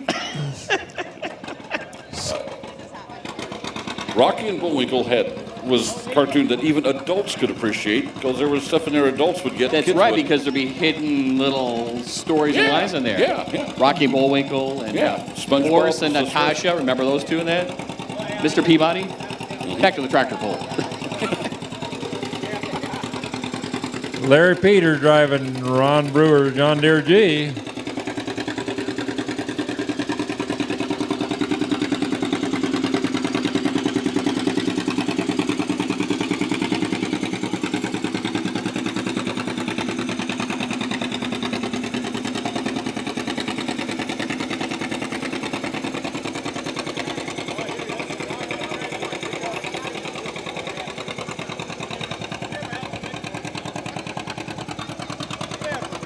I heard that. Getting beaten up over here. What are they talking about you now? My weather, I'm the gloom and doom forecaster. Oh. Doom and gloom. Sure it's not gloom and doom or doom and gloom? Which one? Doom and gloom. Okay. I'm just kind of looking at that sky get a little cloudier off to the southwest there. Nothing to worry about? Don't even start. You're okay. Moving away. It's moving away. Right there. I believe we got a new second place man right there. Larry Peters driving that G at 289.35, 289.35. He probably heard you guys talking about squirrel and moose. Rocky and Bullwinkle, Yeah. Boris and Natasha. Squirrel and moose. Mr. Peabody. Mr. That Peabody. smart dog. Oh, and yeah. Who was the sidekick? Sherman, right? Sherman, the little boy. Yeah. That's right. It all comes flooding back. Fractured fairy tales. I know. See, like Russell, except on the cartoon end of it, I know too much. It all comes flooding back, don't it? I think I always remember about Mr. Peabody and his sidekick Sherman. Anyway. Here we got Mr. Sean Walker backing up to the sled with his Minneapolis U from the Broadlands area. Then we're going to have Wesley Neff, Tom Tennessee Wright, and Tuxedo. Lloyd McMurlin, and then we're going to go to 8,000 pounds. Tennessee Tuxedo, Chumley. Oh, that's right, yeah. Mr. Whoopi with his 3D BB. Yeah. See? Been watching Cartoon Network, haven't you? Yeah, well, He could always figure things out with that 3D thing. that 3D BB, he popped that. But God, he had the messiest closet of anyone in town, didn't he?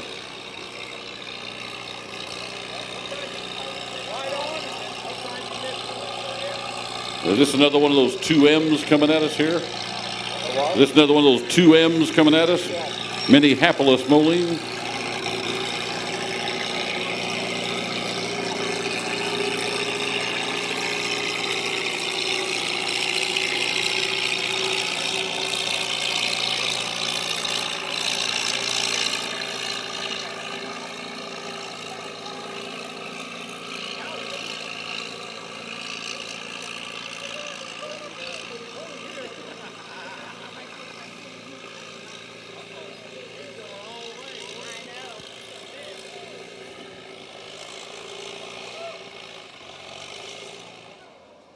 Oh, Larry gets tough with him right there now.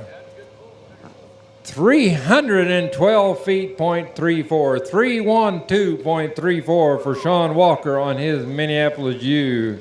Wow. Setting the mark right there. That is some serious distance there, buddy. But you notice how that really had a paw and grab at the ground trying to get that too. It was getting real tough. It was digging and clawing, going for every inch. That's right. Wesley Neff up next. You 8,000-pound guys, Mitchell Galloway, Tim Lambert, and Wesley Neff. First three up in 8,000.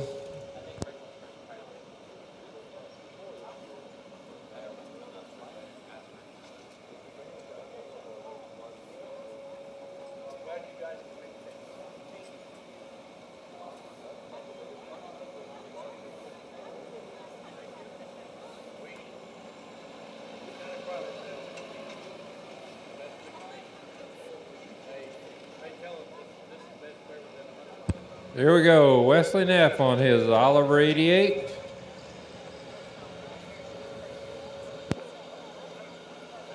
A puff of smoke and we're going for broke.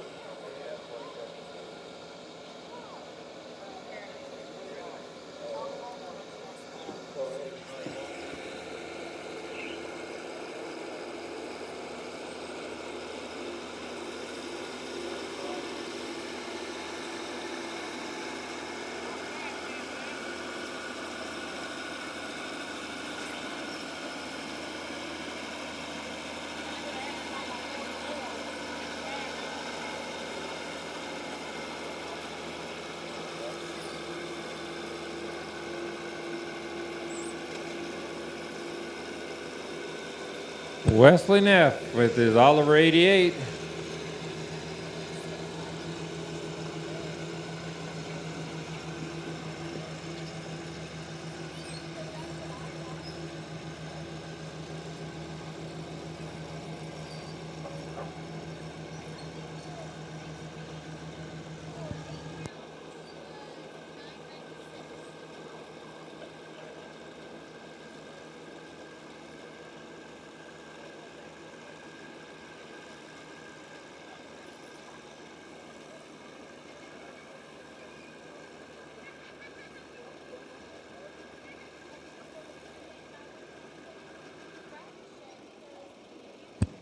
And right there for Wesley, 292.49, 292.49.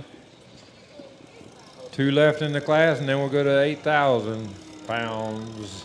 You make it to a lot of tractor pulls. Are there still any around where they just jump on the sled? No, the gentlemen line the track. That's too dangerous. We did that back in the 60s. I know. And that was the end of that because they got too fast and stuff. And this is a lot more fair having a sled like this than that because you could get on the front of the sled or the back of the sled. That made a difference. That's why I was wondering. Oh, yeah. I was a part of that once upon a time. Me too. I remember jumping on the back of a There you sled. go. Sure. There you go.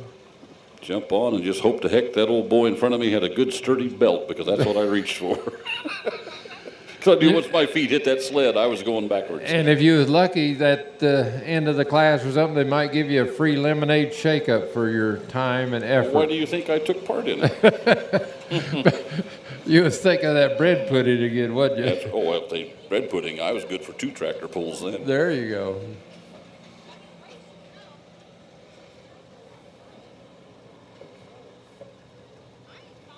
Tom Wright with his John Deere G. He's always right, never wrong.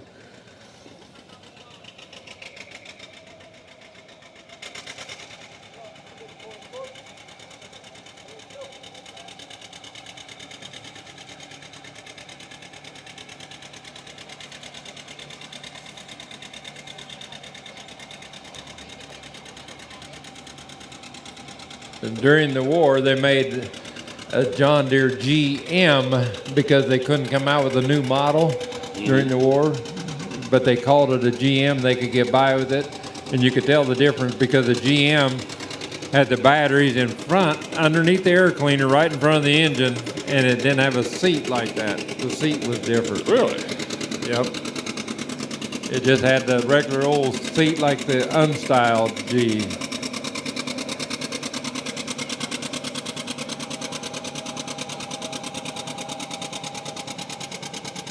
So even then, they would come up with just some slight little adjustment and give it a whole new name, and everybody'd have to go out and buy the latest. Yep. If they could get one. Yeah. Because during the war, it was hard to get things during World War II.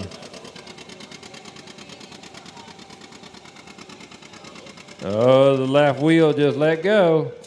Plenty of power. 254.81, 254.81. Yeah, we want to remind the folks once again about the half-century progress coming up at Rantoul. Randy is coming up 2 weeks from today will be the first day. That's right. It starts on a Thursday, goes to a Sunday. Thursday, Friday, Saturday, and Sunday, all 4 days. Something different each day that would make it worthwhile coming back time and time again? Yeah, there'll be something you'll see different every day, and there'll be some stuff you'll see the same every day. One thing we're doing different this year, we're having the fire brigade. We're kind of honoring all the volunteer fire departments throughout the state. If they want to take part in some of the activities there, we're wanting all the fire departments to come there. Are you going to have like a firefighters Olympics, or just have them show off their machines, their engines? They're older engines. If it's an older engine, they can bring it. And also, we're going to have a tractor rollover demonstration and a rescue treatment. Ooh. Yeah. Oh. Yeah. Somebody going to be riding that? A dummy. Dummy. Hey, Greg. Huh? Excuse me. Heard my name. What's up? We got your next tractor drive. The no brake one, huh? Now Max was talking about this. He was telling me about this, and he said they're going to use. He would throw me on that tractor, by the way. Anyway. He was talking. There's going to be a Farmall H, which he has a Super H, and it was a dummy on there. And they was telling him, that a Farmall H and a dummy, and they was kind of looking at Max when they saying that, and he kind of got redundant then. He got the hint real quick. Okay. Lloyd McMurlin on his Super 88. See, here's another one of them super things, Randy. Yep. This is a Super 88. Now, on a Super, they didn't cover the engine on this. That 88 you just seen, you couldn't see the motor. Now you can see the motor on a Super. I can see that. And then, on some of the early Supers, they was red wheels, and the later Supers, they was green wheels. Now, up at the front, though, you got a red and green. That was his choice, I think. There. Okay. The back wheels would be green on the later Supers.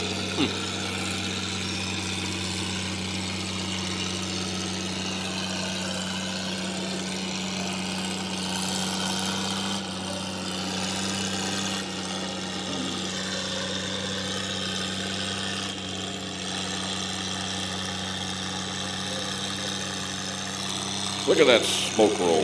Yeah, he's making her talk.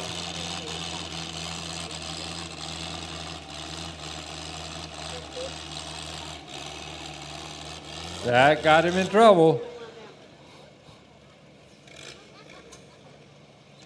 292.05. Boy, there's two of them really close there.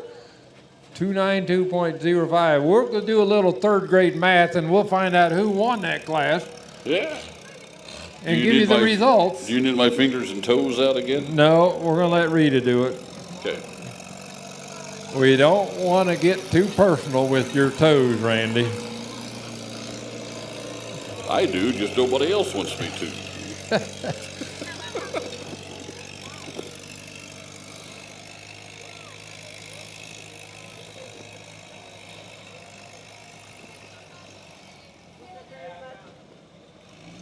They were getting lined up here in 8,000 pounds. Tom Lambert with his 706 International will be first one up, and then Wesley on his Massey 55 and Randy Lanham.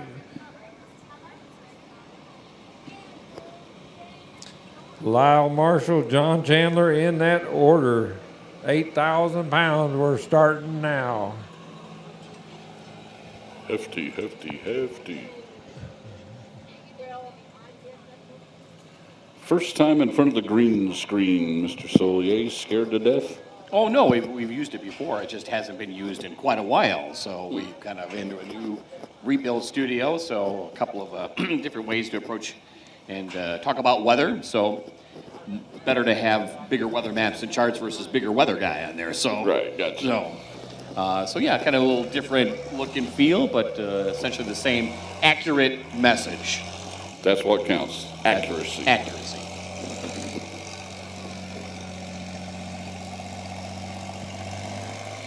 Here we go. 706 International. I was about to say, if he was out in the field and it was getting this dark, he'd have his lights on, wouldn't That's he? right.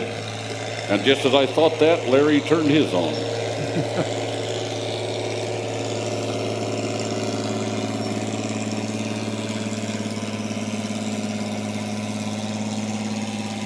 He got his radio on the fender there, you know, so when you're out cultivating, you can listen to AM 980 just plain as day right there, right in your ear right there. Smart man, smart man.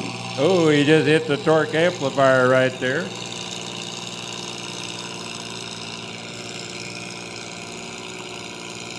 .706 gas.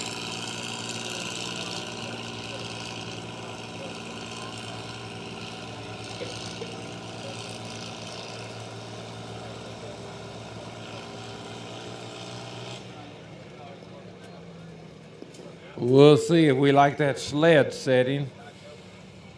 Made a good pass right there. I'll give you the rundown here on 6,500. Okay, he's going to keep that pull. He goes 292.68, 292.68. Tom Lambert on that 706. Here's a rundown in 6,500 class. Number 1 went to Sean Walker on his Minneapolis Moline U. Number 2 went to Dylan Craig on his Minneapolis Moline 670. Number 3 went to Wesley Neff on his 88. Number 4 went to Lloyd McMurlin on his Super 88. And number 5 went to Larry Peters on his John Deere G.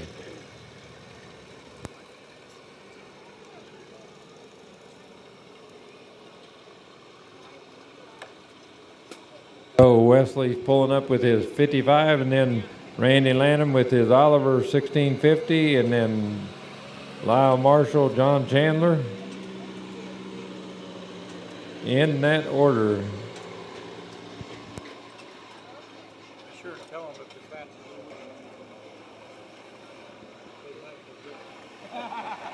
I bet they don't. I bet they don't. I bet they don't.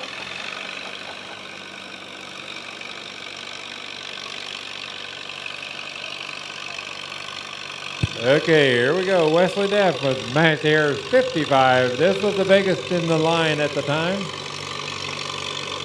Just to get this in a standard model only like that with a wide front end.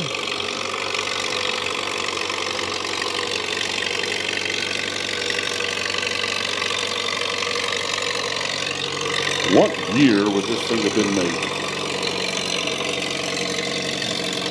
Most of these would be after the war. This would be about a 1948 to 1952 in that era.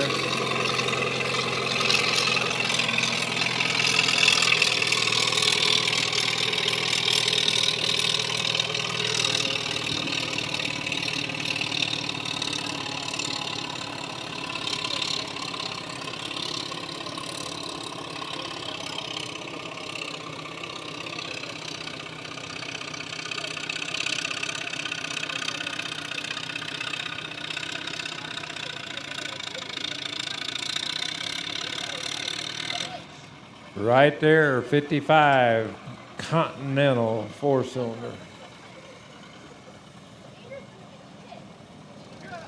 Goes 252.34, 252.34. Randy Lanham with his 1650 next.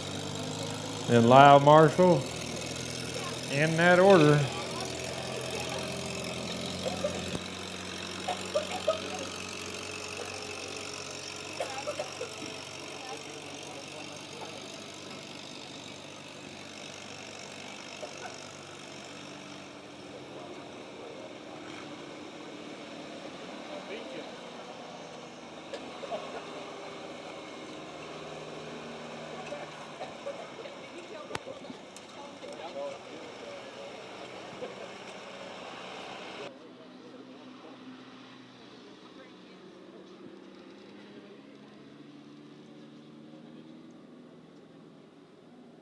Randy Lanham on the Oliver this time. He's got John Deere's, Minneapolis, and Oliver's, and even maybe an Alice Chalmers or something over there usually.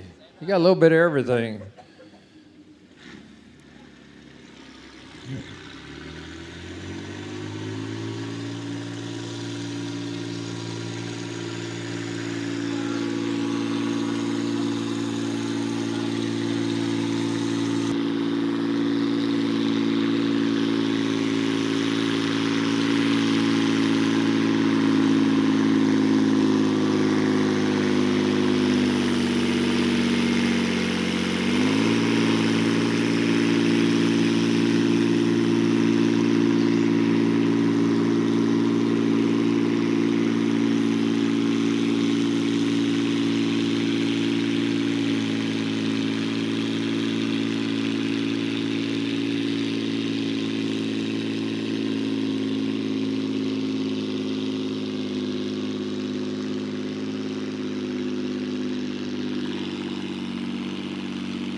Spins her out right there.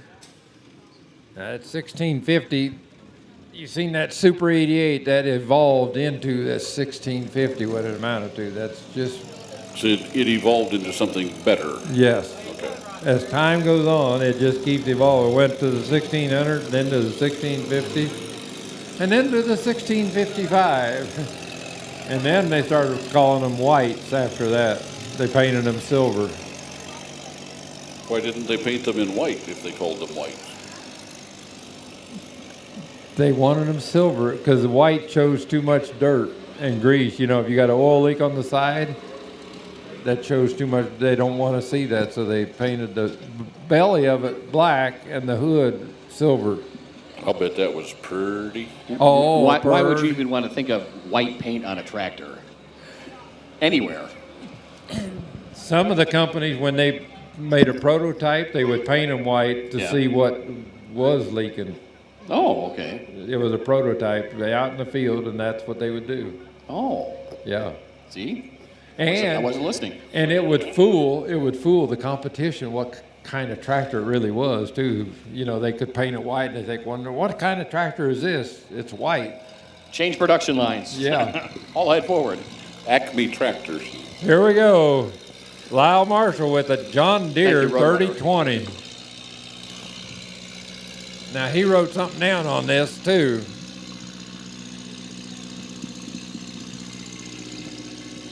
Carol and Roxy Martyr, the driver of the antique tractor surgeon for operations, call Lyle. Not call 911, but call Lyle. For operations, call Lyle. Lyle Marshall, sponsored by the Marshall Auctioneer and K&M Firewood, Eugene, Indiana. That's right. Oh, did you get all that? The tractor surgeon. The tractor surgeon? You'd have to have an awfully sharp scalpel, I would think.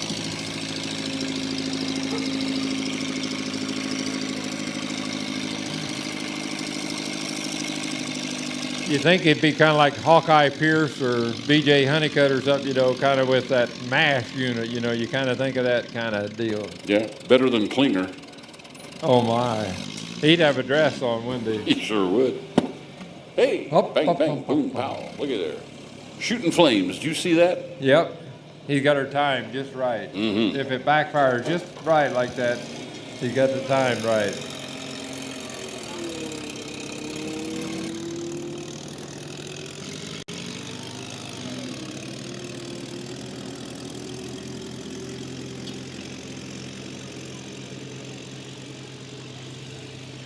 This is the right time of lighting when you can see those puffs of flame, sparks, and so on.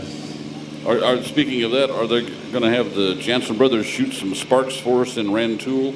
Well, we're going to see how that works. If we get the right conditions, you got to have the right conditions. You got to have no wind and dark and things like that. That works perfect. And we had a perfect example of that at Penfield on Saturday night. Mm-hmm. A couple weeks ago, that worked out just perfect. The spark show was tremendous, like a Roman candle. Now, did they bring the big one or the little junior unit? Well, they got 5 or 6, so it wasn't really the junior, but it was a smaller version. Mm-hmm. And it was something they just put together because they didn't have the canopy on it yet. So they had to wear their raincoats where that sparks was raining down their neck. Oh. Yeah. Oh. That could smart. Now we got John Deere 730. John Deere 730. John Chandler. Nicely restored. John Deere 730.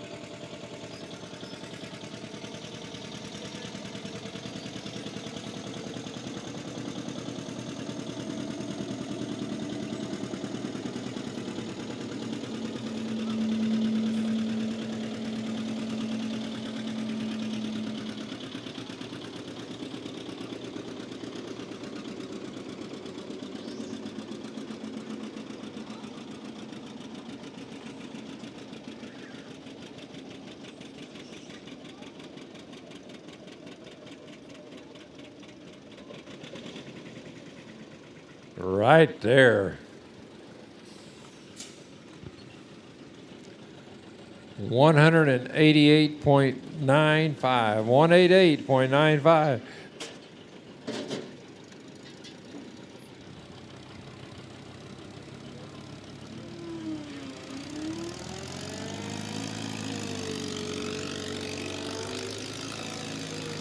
So it looks like Joe's going to run Lyle's 30-20 now.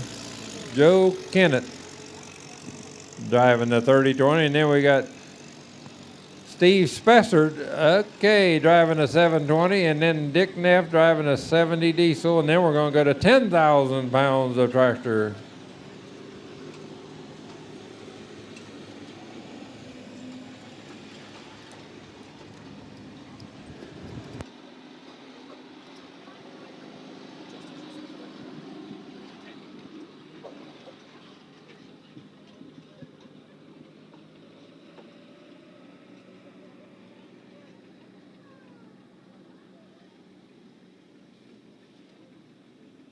Mr. Solier, what is this dark clouds appearing before us as we speak?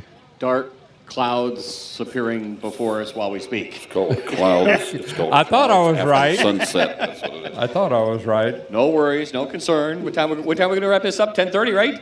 Right? Oh, yeah. 10:30? Okay. There you go. That's We're actually fine. about the rival of maybe a little shower activity. You Well, wanted some rain. I would Got the want. tractor pull in. I want some rain. Yeah. We could use some rain. I see that. Yeah, after too much and too little, kind of all summing up July around here. So It's really been spotty this year. This rain has really been spotty. Really, all or nothing. You either get half a foot, or you don't come up with a half an inch in a month's time. So. And it could be 3-4 miles away, get Yeah. a good rain, and somebody else don't get nothing. Probably even more so than normally around here. I know that Yes. Dr. Jim Angel put some information out about that within a half a county, a quarter of a county, Yes, you come up with it. exactly. I just hope it holds off until I make it across the track to get out of here. What time you leaving? Right before the rain. Just in time to get the last piece of bread pudding. Just in time. I can tell it already. You got that timing going to be just right to get that last piece of bread That's why pudding. I'm watching that sky. I want to get across that track before it gets too slippy. You think it'd rain here with me here? No. Now, if I told Orion that or asked him that, it'd be a different answer. Probably so. Yeah. Now, that's what a 30-20 looked like in first gear. That is first gear right there.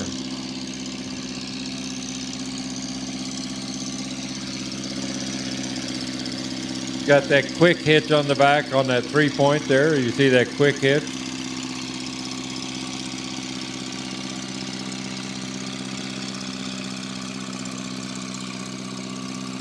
That's third gear. How many gears does it have? It's got 8 speeds forward and 3 reverse.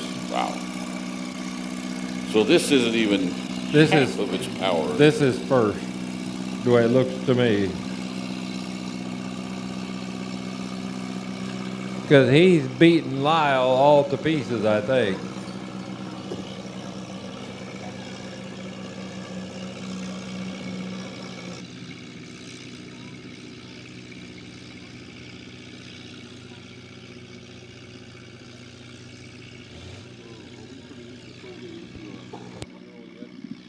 dragging her down to all these country get-togethers. She loves it. No, I'm not on them. Oh. Oh.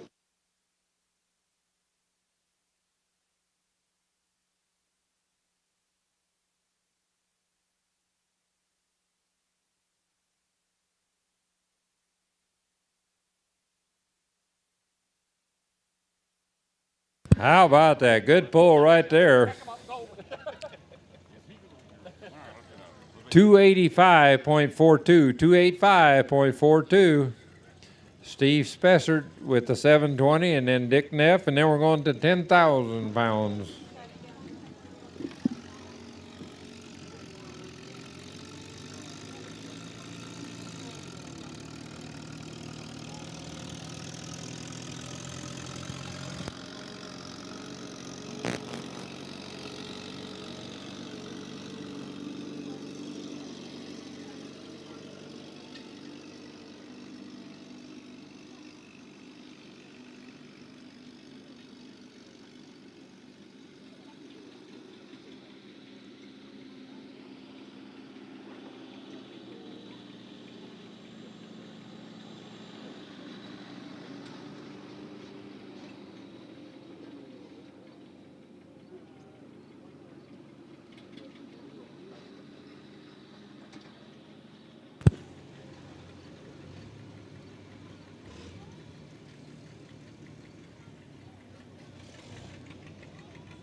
Here we go. Steve Spessard, all the way from Ridge Farm.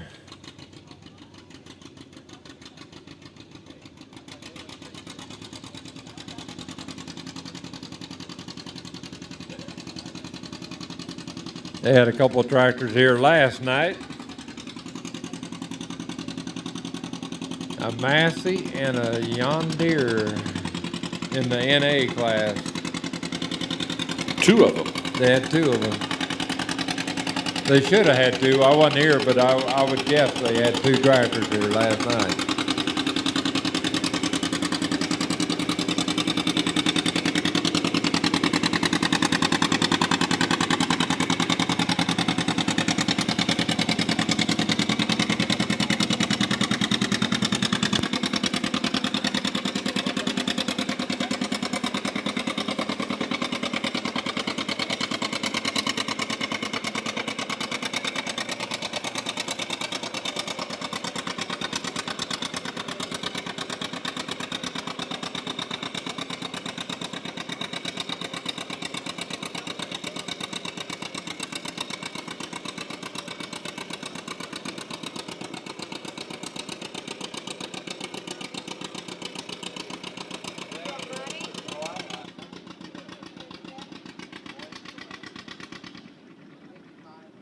And right there for the Spessard 720 goes 234.97, 234 feet, 97.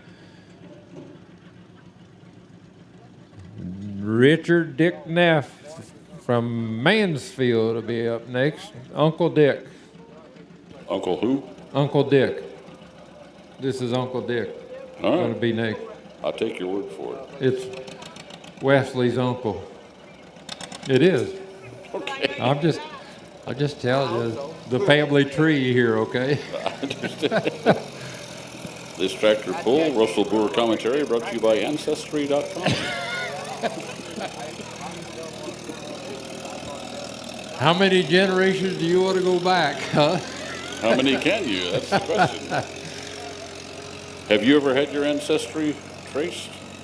Actually, I did send in for that, and I'm trying to think how much different it was from my sister. She had hers, and I did mine. Mm-hmm. You know, they send that in and your DNA or whatever. If that's right, there's some ancestors there. Yeah. Any surprises? Anyone you're proud of? I don't remember. I need to look at that again. Must not have been then. Are you? No, it wasn't. It wasn't. I guess it didn't impress me that much. I guess I don't know. Any I know other it's involved with tractors? I know it's from Germany. That's as far as I know. Sprechen Sie Deutsch? Yeah. Strackholt. That's why we talk the German way sometimes. Sometimes you have to talk German for them people to understand you. Okay? What? Volkswagen Vorfurt. Ja. Yeah. Yeah. Strudel? Did you say strudel? Strudel. Randy's thinking strudel here. Lederhosen.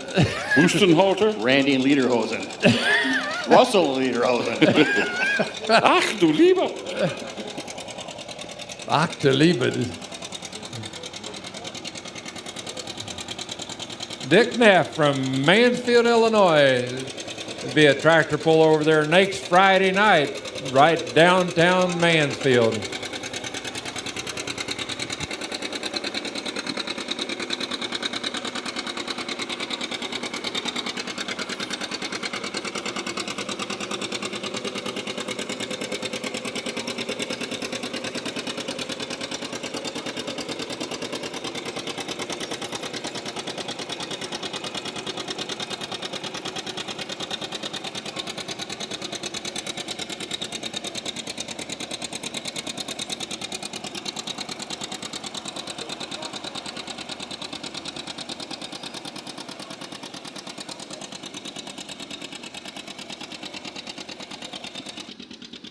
Making that diesel smoke. I can smell it. Smells like perfume, doesn't it? It does. It sure It does. Yeah. Spins her out. 267.67, 267.67. We'll give you the rundown on that class as we start 10,000 pound class now, 10,000 pound class. John Chandler, you're up number one. Stan Seaman, you're next. Rick Hess, Josh Hooker, Joe McElhoe, in that order.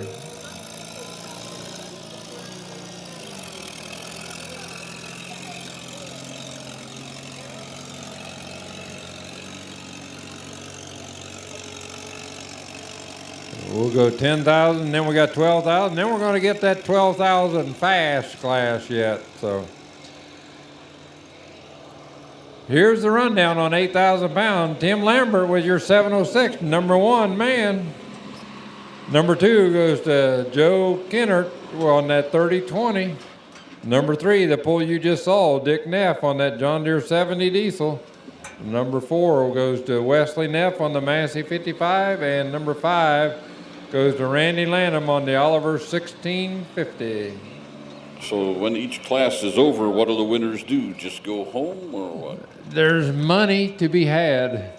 There is. If they Where? remember to pick Where? it up. Otherwise, it is split equally among the staff right here. That's right. I remember you saying that. That's right. So, You know how that all goes. the winners to just go home and have a wonderful evening. I'll tell you, like I say, how that split. You know, do you remember on It's a Mad, Mad, Mad, Mad World? I remember that. Phil Silvers is going around, one for me, one for you, one for you, one for you, one for you, and one for me. Mm-hmm. He got in twice. Yes, sir. That's how this works here. Is that how it works? Uh-huh. We start here and end here, okay? Sorry, I have all the money. Another country spoken from, Susie. And it's not Germany. We try, Randy. We try. Woman again. I know. We try, Randy. We try. First man out, John Chandler on his 730. And then we're going to go Stan Seaman and Rick Hess in that order.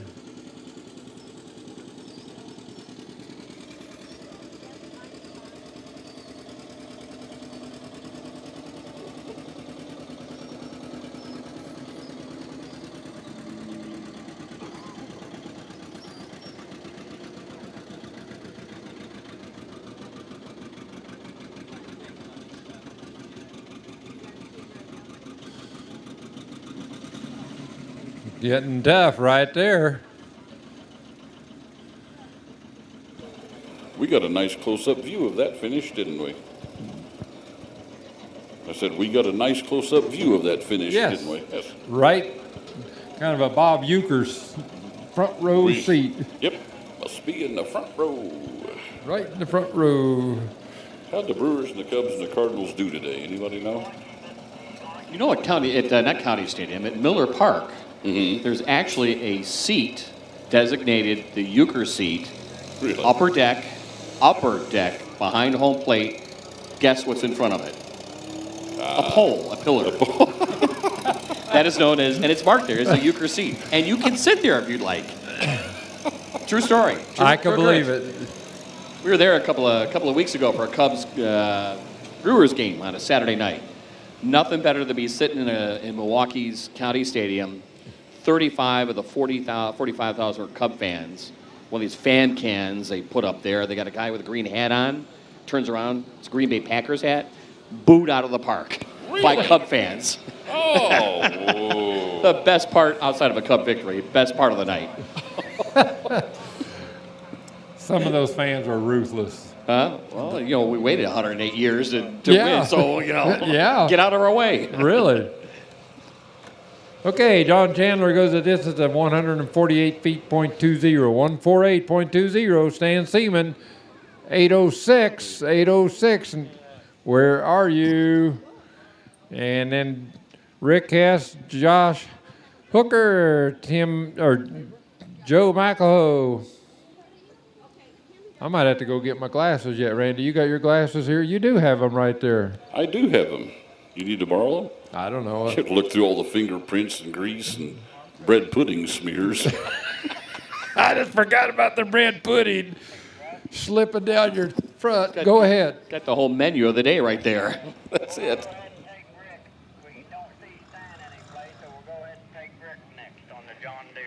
Yep, 10-4. Rick Hess, John Deere, up next. Maybe Stan couldn't get the 806 fired up. He's probably in line for some bread pudding. Over there. That's what it is.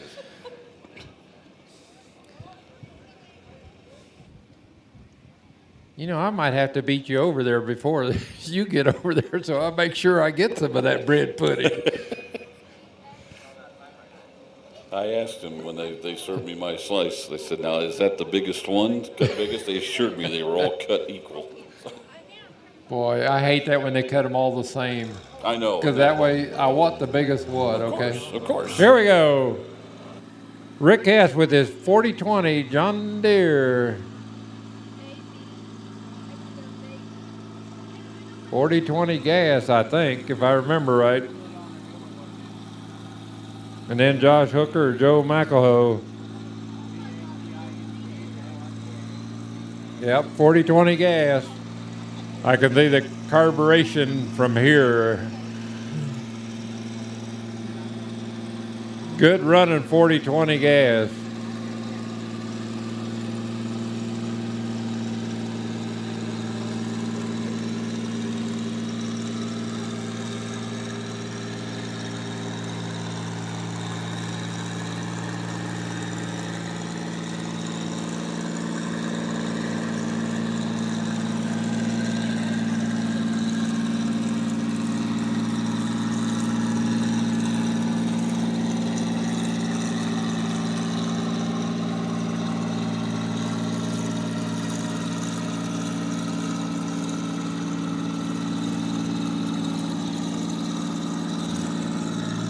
Now, Greg, you wouldn't notice, but you would think that everything's the same as when you pulled it at 4,500 pound. Now they're 10,000, more than twice the weight, and you can't tell any difference in the sled what he's done. But it's stopping 10,000 pounds just like it did 4,500 pounds, and you won't hardly notice the difference. Well, you can hardly see it if that matters. I mean, but there's a big difference on how the pan is on the ground and the weight box and everything. But he does not add weight to the sled, where a lot of times on some of these bigger sleds, if you was here last night, you would see him adding weight to the sled. Okay. So Larry has it figured out. Oh, has he? Yes. What's he do? I can't give out secrets. Oh. It's a Larry secret there. All right. Yes. All right. You have to really watch him back there when he's changing for classes. It's all in Larry. Does it have anything to do with how he positions his hooker? No. No. Oh, no. He got Randy on that one a couple years ago. Would you like to share? Well, the gentleman there in the orange sitting up front, Derek, Yeah. is his hooker. He's the one that hooks those tractors up. When you were backing up there, he hooked you up, so he is the hooker on the sled. Ah. Nobody told me that. So when Larry introduced me to the gentleman who was with me that night, Yeah. he said, "This is my hooker." And I don't think I'd admit to that yet, Larry. Live on the air. Okay. Remember, it's a family fair. Yeah, that's right.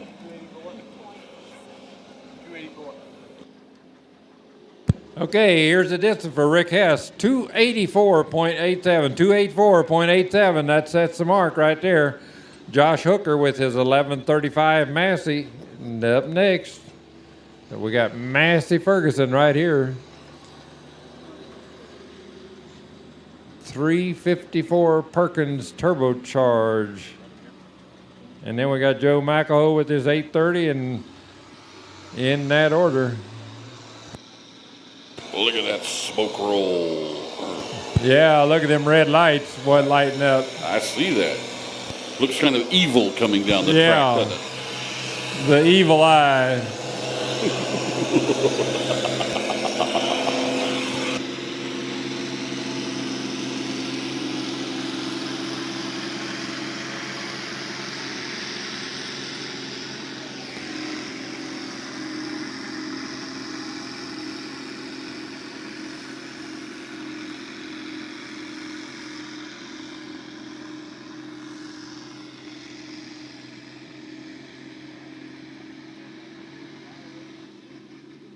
Whoa, right there, plenty of power. That was effortless. I thought he was going right out the gate. Yeah. 304.06, 304.06. Josh Hooker right there. And we don't want to forget our sponsors. We really appreciate our sponsors for the time, effort, and materials they supply us so we can have tractor pulls here. We got Farm Credit of Illinois, Whiffles Hybrids, the Noggle Excavating, Crispin Farm Center, and WITY AM and FM. What was that again? That's that homemade rock crowd sound, you know, when you're playing basketball in the backyard and you finally make 1 out of 10 shots, and the crowd goes wild. They're on their feet. 1 out of 10, Randy. 1 out of 10, if I was lucky. If I was really having a hot shooting day. Okay, so Josh has the mark to beat right now, 304 feet, .06. That's where Joe McElhoe. That's where you do your own announcing and you're counting it down. You know, you're dribbling the basketball. You're going, and the clock is counting down. 4 seconds, 3 seconds, and the crowd is going wild. 1 second, and he shoots, and of course it's a brick and it misses. You go, and that's the end of the first quarter. I thought you was going to say that now we got a mulligan or something. Go, let's try this again.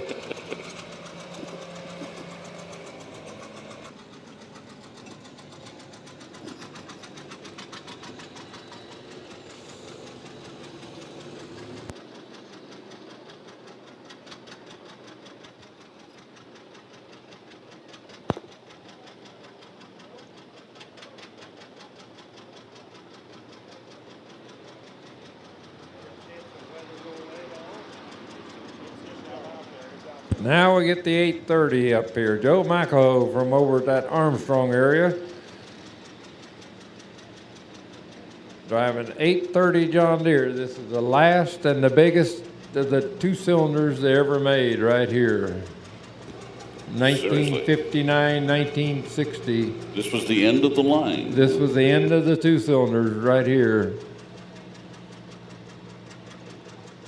So you're really watching some history come down the track. Oh, yeah.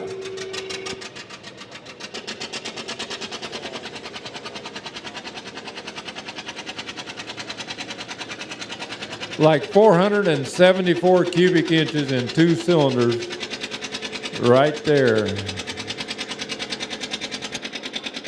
Oh, he's got it clean and shiny too, doesn't he? You bet.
And right there for Joe McElhoe, 249.59, 249.59.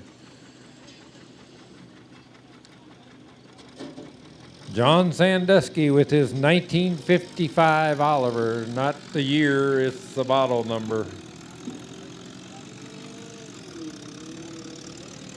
And then Phil Starr, and then Hugh Jones. Can I use that as an excuse when people try and look at me and say, you were born in 1955? I say, that's not the year, that's the model number. That's right. Yeah, okay.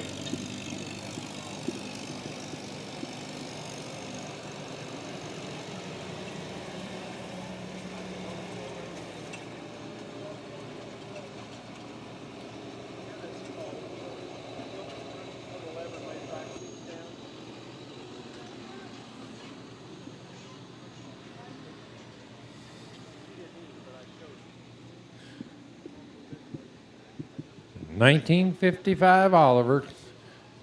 The last of the Olivers was like this one here. They made a 2255 a little bit longer, but this would have been about a 1973 is all newer it could be. Made in Charles City, Iowa. Got a 310 Waukesha motor in it. 3-speed shift on the go, 6-speed main gearbox to 18 speeds forward right there. That sounds like it's got everything you could possibly want. But it sounds like Ed McMahon and the Great Karnak right here now.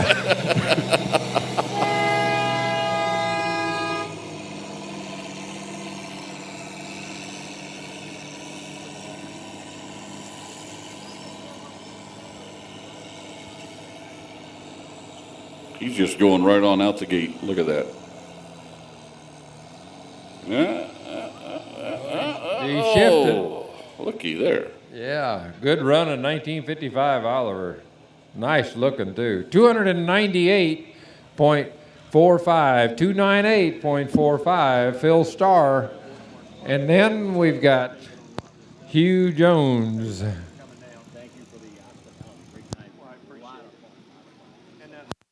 Lifetime pass, I just thought was immeasurable, so we wanted to make sure you had that.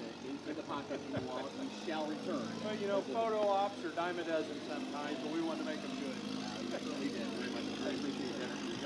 No problem. I'm just really glad you could come down and join us. Thank you. Thanks again. Yes, sir.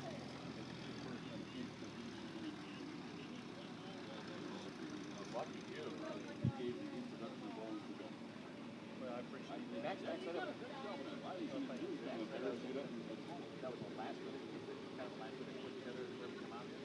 We've been working on it since the 13th of July. They've been planning that tour, but I kept waiting for their press secretary to announce it because I didn't want to get on their deal. I was mowing the yard the other day, and I was going over my deal, and I went in, and my daughter said, "Are you talking to yourself?" I said, "You ever had to introduce a cabinet member?" I said, "I'm not convinced you'll do that very often. I just assume not mess it up." That's right. Good that you're talking to yourself. How about it? Hey, I just wanted to come off right there. They're fantastic. Have you had a chance to meet them? No, I have not. No. I was just, when I heard about it from Randy and the WITY here, that he'd come down here and, making this roots tour. What a great place to stop at. Phil Starr lining things up here with his 40-20.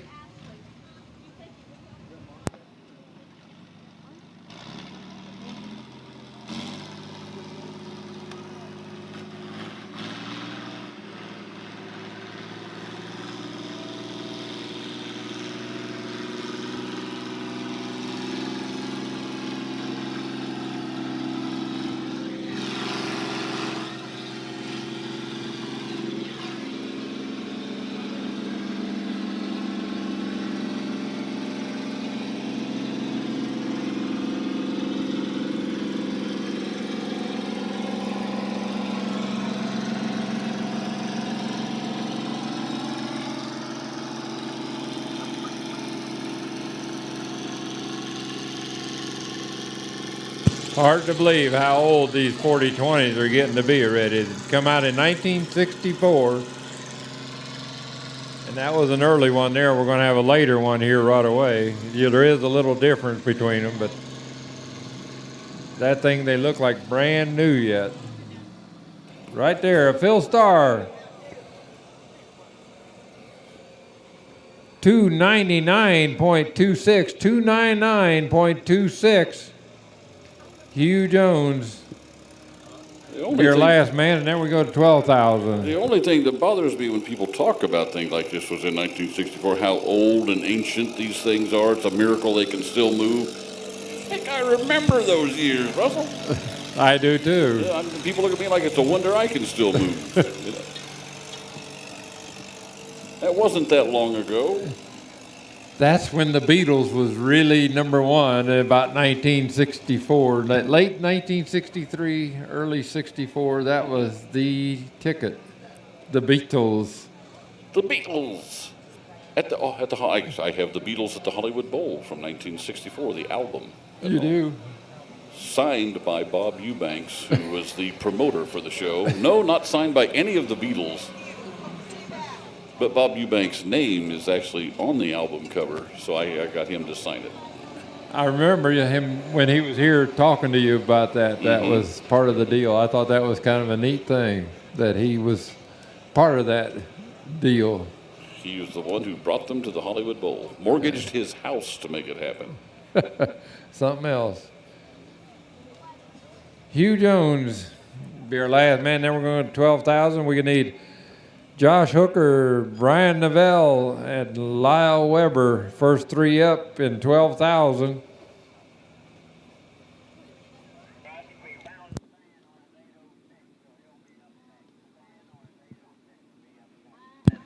$10-4, Larry, 10-4.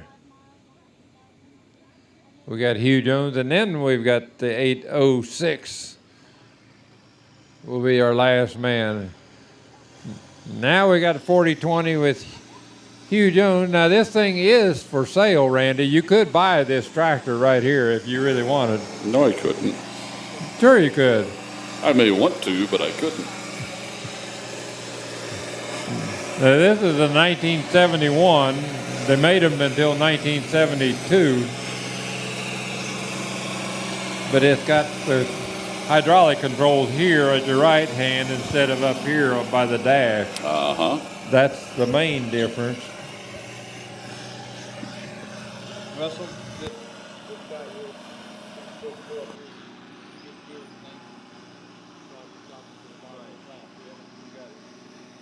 That's not the last. That's not the last track.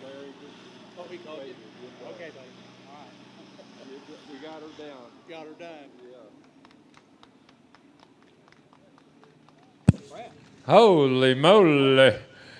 Hugh Jones goes 335.34, 335 feet, .34. Sets the mark right there. He's up there in Solier territory. Yeah. Asterisk, asterisk, asterisk. You talk about euchre seats, that's Solier distance right there. Yeah. I'll have to think about that one. Just think, for years to come at the Georgetown Fair, they'll be taking, how do you do? Say, he went Solier. I love it. Yeah. I love it. Yeah. That's what it'll be. So you don't. All you have to do is say Solier. You don't have to say 300 and some feet. No, It's people Solier. know. Solier. Yeah. Ding! The Yeah. light goes on. I like it. Yes, sirree. Only at the Georgetown Fair can we get into things like this. Solier different distance. Boy. You know, when you set the bar that high, it's going to be tough to beat, you know. There are going to be slogans all the way with Solier. Who's going to start the bumper sticker production line? I'm thinking about starting that up Monday morning. Makes me want to start thinking about what would be a tractor? What was the hip tractor in 1962? What was the tractor to buy back then? Right here Look at we this got thing. Stan Seaman with his 806 turbocharged.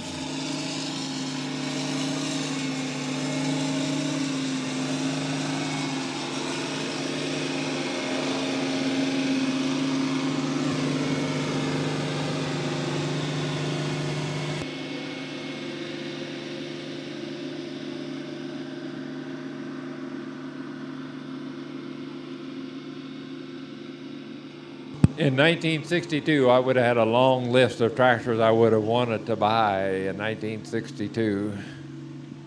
Name one. John Deere 4010, Minneapolis G705. Ooh, I like the Minneapolis colors. Wait a minute, Yeah. wait a minute, wait a minute. 1962, Ford painted their tractors blue. That's right. See, I learned something tonight, so there we go. It went into the computer. You got it in the computer. I I'm got glad. it in there. I have Locked earned my in the bread vault. pudding tonight. Yes. 300 feet, .05, 300.05 for Stan Seaman. So we are going to run down that lineup and give you the who did what.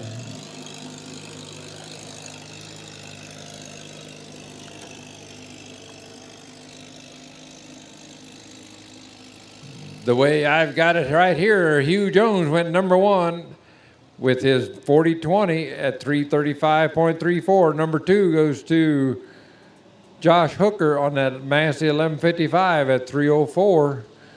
Number three goes to Josh Sandusky with his 1955 Oliver at 298.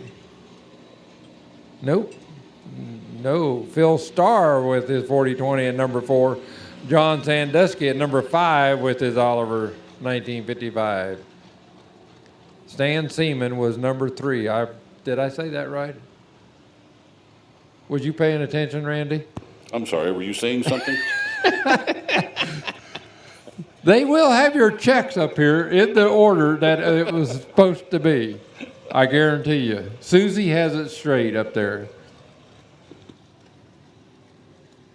Now we're going to start 12,000 pounds. Oh, we're going to Massey 1155 coming up here, V8 power. Look at that dual exhaust. So we got chase every mosquito out of the fairgrounds with this, I can tell. Josh Hooker. Amen, amen.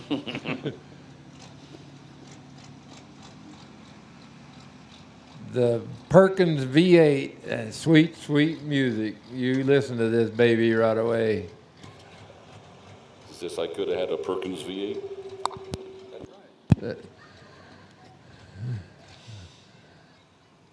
Josh Hooker, Massey 1155, first man up in 12,000.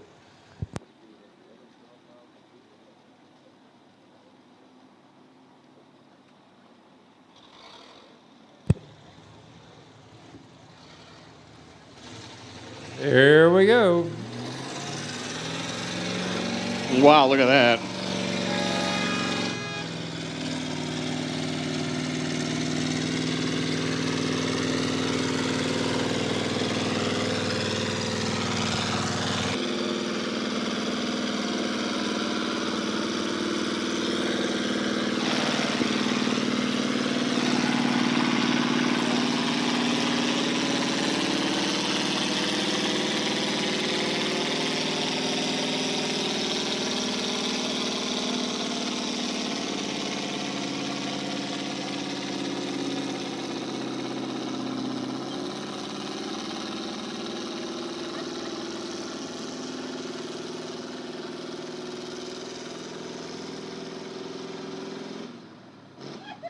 Yep, the mosquitoes are in danger tonight. Big danger. Ow.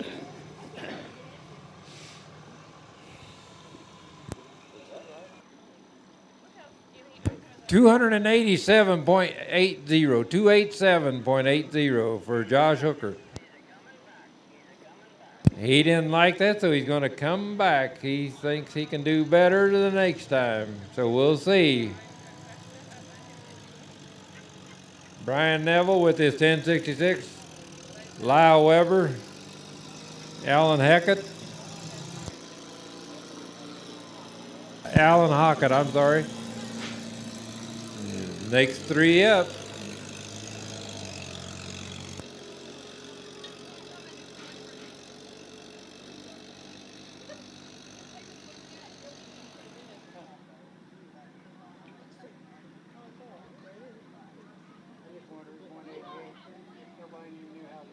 Okay. This pull will be an exhibition pull because it has hanging weights.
$337.45 for Brian Neville, but since he has those hanging weights, that just is for exhibition. So Lyle Weber's going to be pulling with a 1900 Oliver, a 1900. It's got the four-cylinder Detroit in it. When I say four-cylinder Detroit, that means it's a two-cycle. It fires on every stroke. It's not a four-stroke engine, it's a two-cycle engine. It looks a lot like that Oliver that was out there a little earlier. Yeah, but it's not. It's only, that motor's only 212 cubic inch motor, whereas that other one was a 310. The International you just seen had a 414, so twice the size motor was in that International that just pulled compared to this one. Twice the cubic inch. So you just can't go by looks. That's right. Now this thing will wake you up. People asleep out here might hear something in the neighborhood on this one. You're telling me I need to plug my ears? Well, you be the judge on that. If you got a little bread pudding on your stomach there, you could put that in your ears and plug your ears a little bit. I knew I should have saved a couple of small bites. I just wanted to remind you how good that bread pudding was and how I'm going to beat you to that last piece of bread pudding over there. Well, you will, because I have to go to my vehicle to get the money to pay for it. There we go.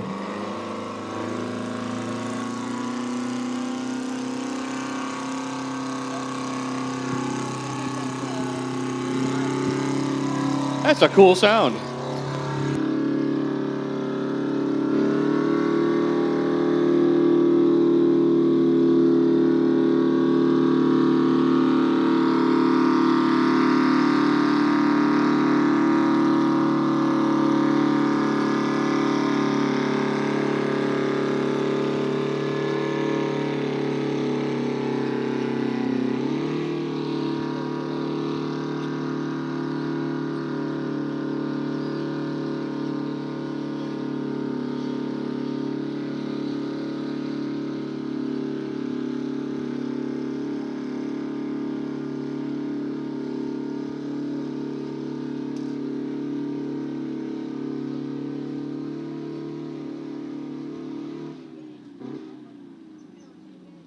How would you like to plow with that all day, Randy?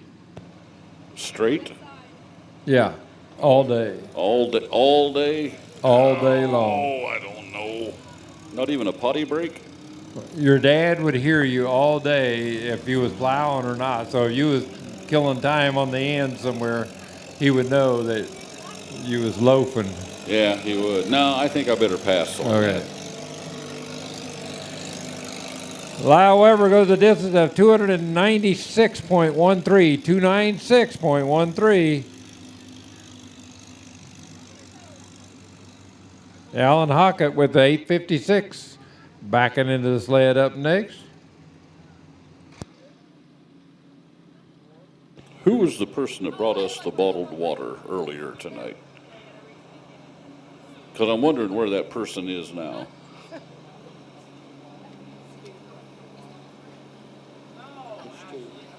Stu? Stu. Is that the speaker pole? There he is. There's he is, right Stu. there. There's Stu. That's Stu. How did you know?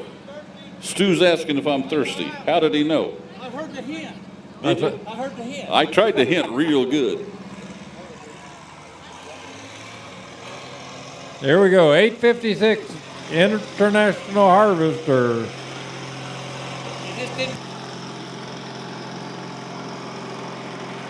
Thank you, Stu. Appreciate it.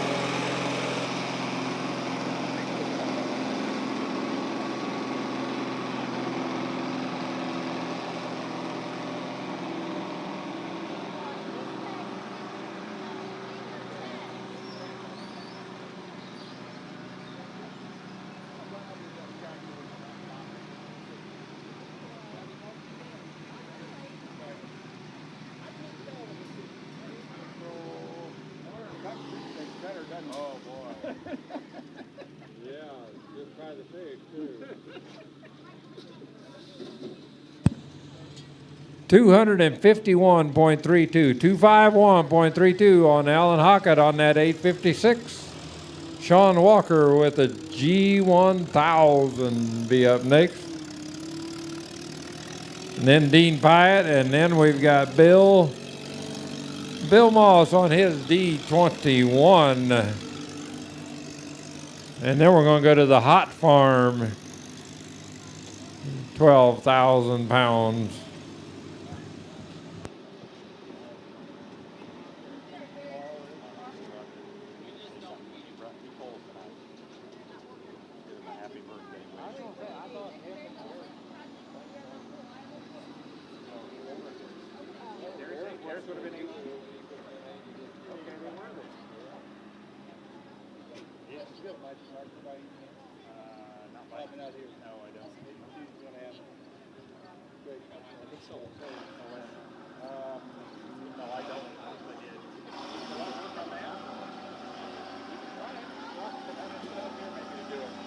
Greg, step up here a second. Sure.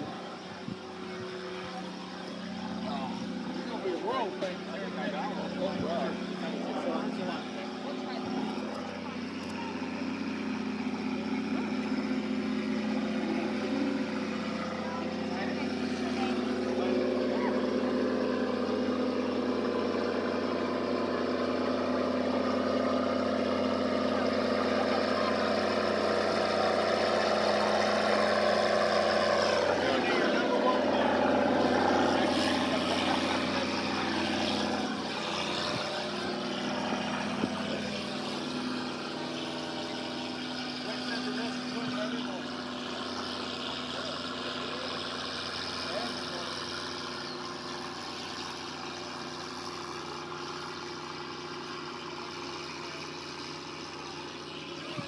Russell, I think Randy could even read that. What, you mean the little black box? Yeah. Yeah. It's digital, it's not analog. He could read that, couldn't he? Not from this angle, I can't. We're keeping it a secret from you, Randy. It is. I can't see any numbers on there at all from this angle. 293.71, 293.71 for Sean Walker. on the G1000, 292, not 3, 292. There you go. That helps. Randy's messing with you.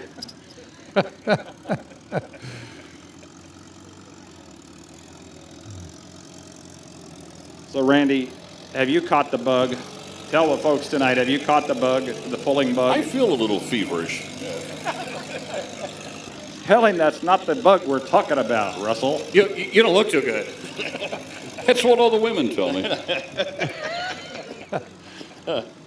Boom. We could get really deep into that subject here, but we better not. We're going to have another Detroit up here. Dean Pyatt from Armstrong going to pull his 1950 Oliver, basically about the same as that 1900, but a few improvements. 1950 Oliver, Dean Pyatt, and then Bill Moss. And then I think we're going to go back up to the top. We're going to have Josh Hooker with his 1155 or 1135. No, 1155. That was the 1135 in the other class. So he'll be up yet. And then we're going to go to Hot Farm.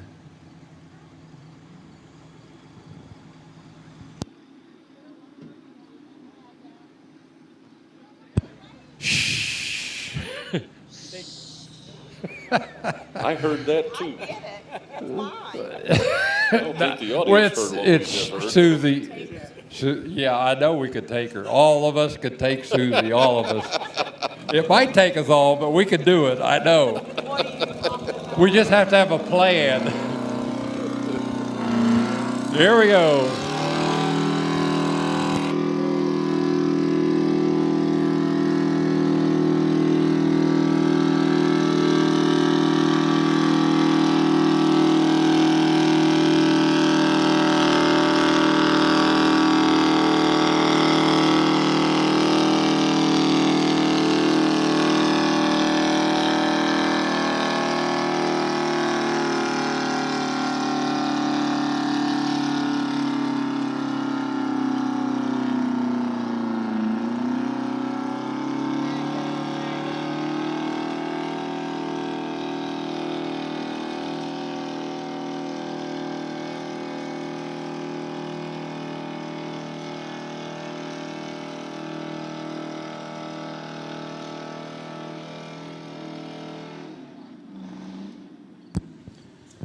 Can you hear me now? Wow. I told you those things was loud. They can put out some noise, can't Yeah, they sure can. And some power and some distance. 283.92. 283.92 for Dean Pyatt. Then we got Bill Moss on his D21, and we should have Josh Hooker on his 1155 coming back. The number one man turned down that pull, so he gets to pull last. And then we're going to 12,000 Hot Farm.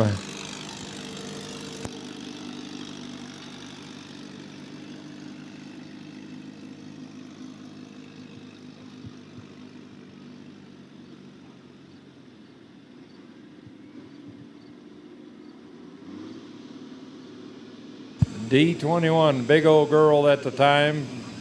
When Alice Chalmers had these things, they went all the way from a D10 to a D12 to a D14, a D15, a D17, a D19, and a D21. All of those were at the same time. All the Ds. Every other number? All odd numbers? Or did I No, miss? there was odd and even numbers too. There was some even, a D14 and a D10 and a D12. Oh, okay, I got you. They didn't evidently want a D11 or a D13, I guess. They were holding those for the next year's production. Yeah. Here we go, Bill Moss with his D21 with the fat tires on it. Got them 24.5 32s. The way it would have come out.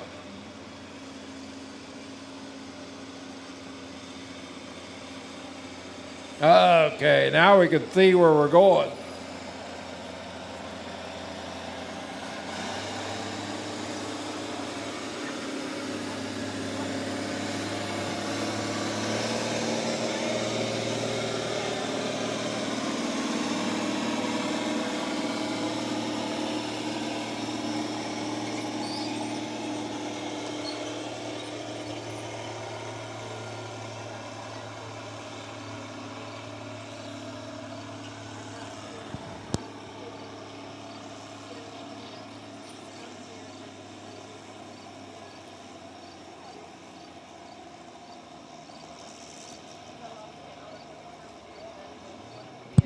And Larry gets to him right there.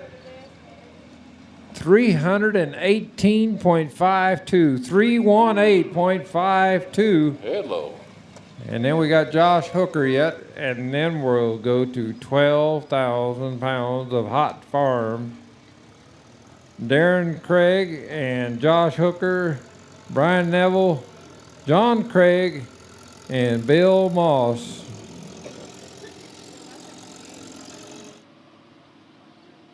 Okay, this one counts now for Josh Hooker.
And he did the right thing, 291.58, 291.58. We'll give you the rundown on that class as we get ready for the next class.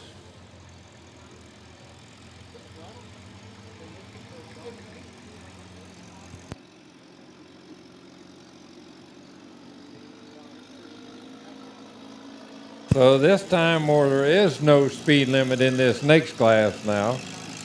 12,000 pound hot farm, so they get to go whatever gear they think they can pull it. Just get ready for, we feel the need for speed. That's it. Wheel speed, wheel standing.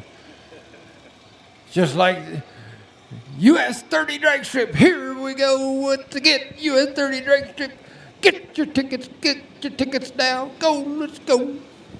Where the great ones run. Sunday. Big Daddy Don US Garlits. 30 drag strip in my part of the world. Yeah, US 30. That's it.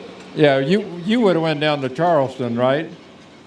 For the drag strip, Randy? Well, we all listen to that same station out of Chicago. Well, I understand that, but That beautiful US 30 drag strip with a great one. Run. okay, here's the rundown on that 12,000 pound class. Number 1 went to Bill Moss on that D21 Alice. Number 2 went to Lyle Weber on his 1900 Oliver. Number 3 went to Sean Walker on the G1000. Number 4 went to Josh Hooker on the 1155, and number 5 went to Dean Pyatt on his 1950 Oliver. How long has it been since we all heard those commercials? Way too long, unfortunately. Yeah. You think the power of advertising doesn't work? You still remember. That's right. That's right. When was the John Records Landecker here? A couple years ago? Exactly 3 years ago. 3 years ago. Yesterday. 3 years ago. August 9th, 2014. Here we go. Little more speed and smoke.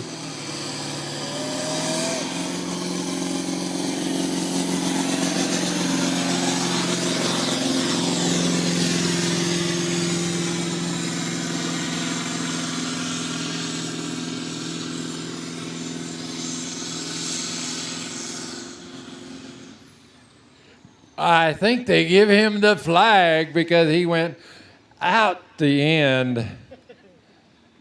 We'll see.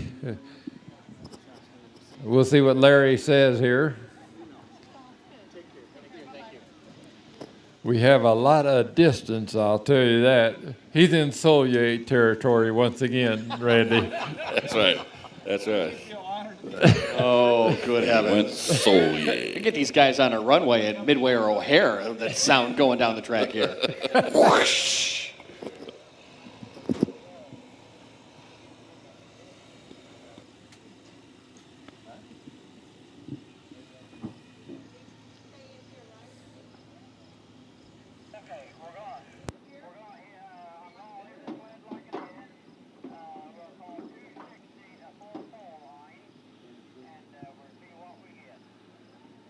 Okay. 360 feet is going to be a full pull. So Darren Craig goes 364.79. So he is a full pull right now. So that is the mark to get to 360 feet. The sled is set the same, so it is an open end track right there. 360 is open end. So Josh Hooker will be up next, and then Brian Neville, then John Craig, and then Bill Moss. So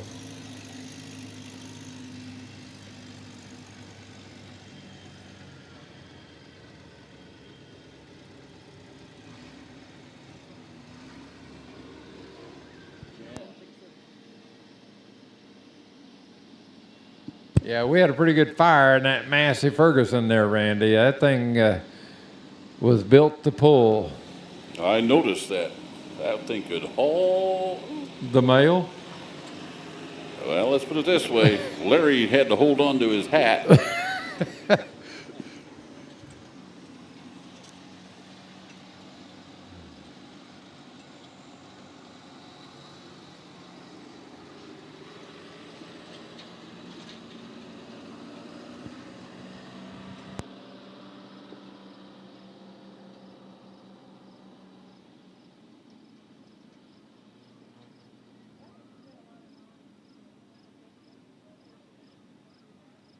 Okay, Josh Hooker with his 11:35.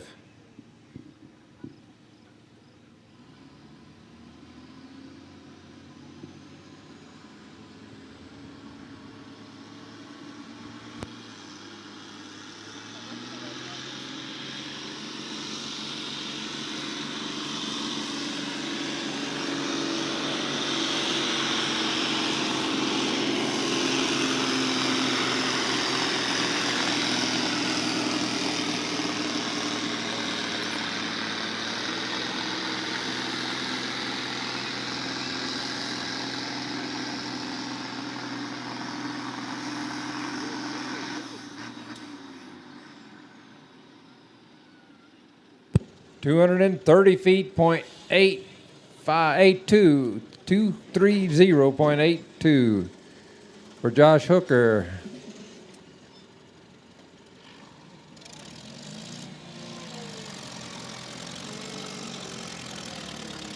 Brian Neville with his 1066 next.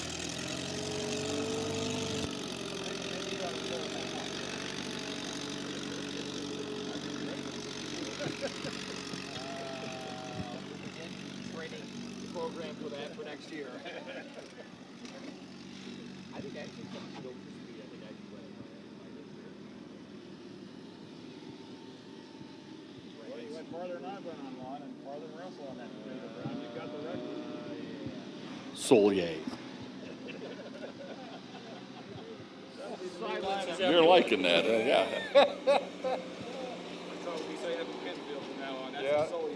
That's it, Solier. That's it, exactly. We talked about this. So did you do a full pull? Better than that. No, I went Solier. I went Solier that night.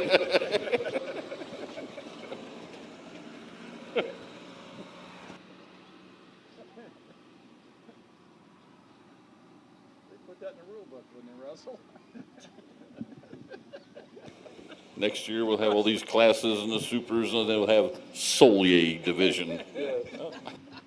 Membership drops. Here we go. Brian Neville with his 1066 now. Black stripe 1066.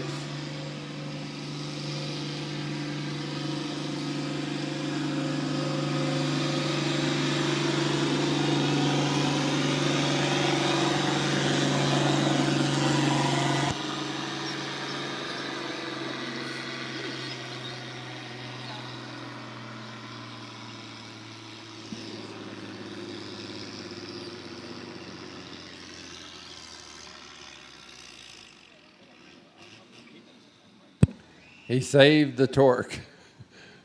He could have pulled the torque back, but he thought better of it. 295.20, 295.20 And then we're going to have the guy that wanted to have this class and help sponsor the pull, Mr. John Craig, with his 1150 Massey. Does this machine mean business? Yes, it does. And he gets to do something tonight, Randy, that he'll never get to do again. Pull when he's in his 70s, because tomorrow he's going to be 80. Happy birthday to John Craig, to a day in advance. This gentleman about to drive will have a big birthday tomorrow. Let's see if he gives himself a birthday present on this pull. I tell you what, Christmas Farm Center and John Craig, that's just two names that go hand in hand right there. He's been around there for a long time. I really want to appreciate what John does for the community and helps out whenever he can. He's one of the good ones. But don't tell him that, okay? If you ever need help, John will help you anytime he can. I tell you what, you don't make them like that anymore.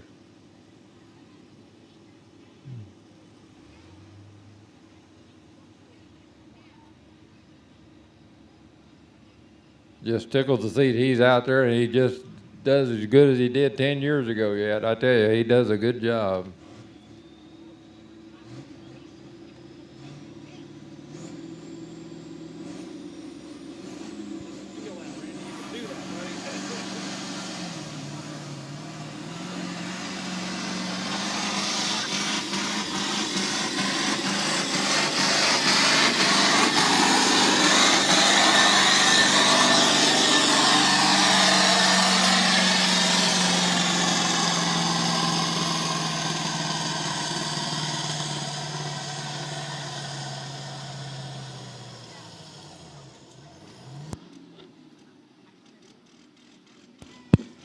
Man, that's taking power, because that thing was putting out a lot of power. You could almost, it sounded like it was laughing as it went down the track. You had, ha, ha, ha, ha, ha, ha, ha.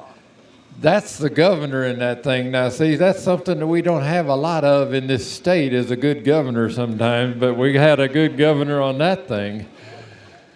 John Craig goes a distance of 298.42, 298.42. Most of them governors are in jail. You know, you mentioned John Craig in the Crispin Farm Center, and John is very proud of the fact that on Saturday, September 9th, Sunday, September 10th, the 2017 Crispin Area Truck and Tractor Pull will be held down there in Crispin. And on Saturday, the Mean Green sled is what they're going to pull with, and on Sunday, this Larry Stevens sled will pull.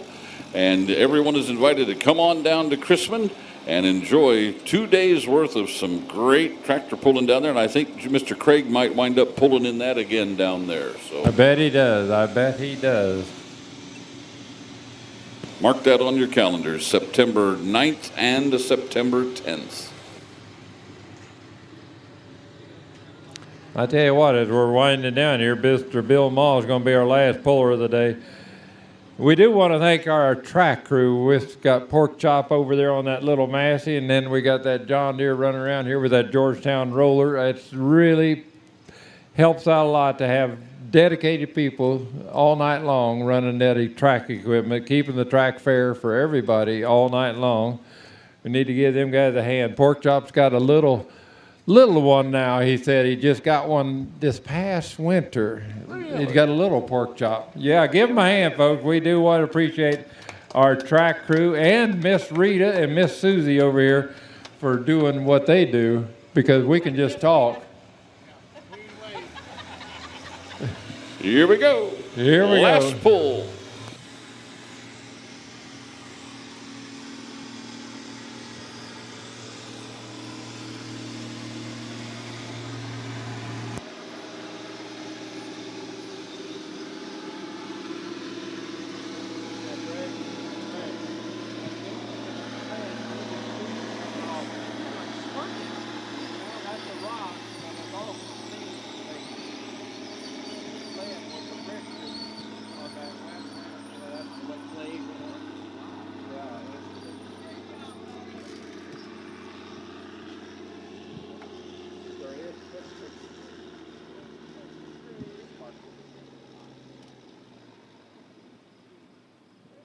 right there for Bill Boss. All the D21 he could. He got you, John Craig. 300.63, 300.63, and you was 298.42, John. His feet's bigger than mine. Boy, that was close. So number 1 goes to Darren Craig on his 27.75 mass seed. Number 2 went to the pool you just saw, Mr. Bill Moss on his D21. Number 3 goes to John Craig. Happy birthday, John Craig, tomorrow. And number 4 goes to Brian Neville on his 1066, and Josh Hooker, number 5, with the 1135 Massey Ferguson. Good job on that David Brown.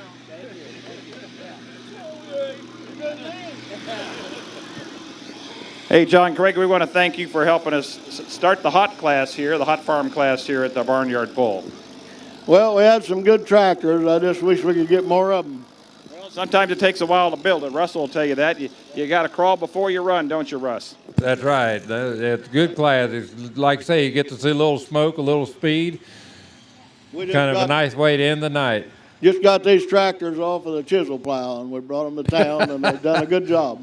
Well, Russell likes those kind right out of the work field, don't you? Right out of the field, buddy, with their work clothes on. There you go. Well, thank you again for all your support of the Barnyard Bull here.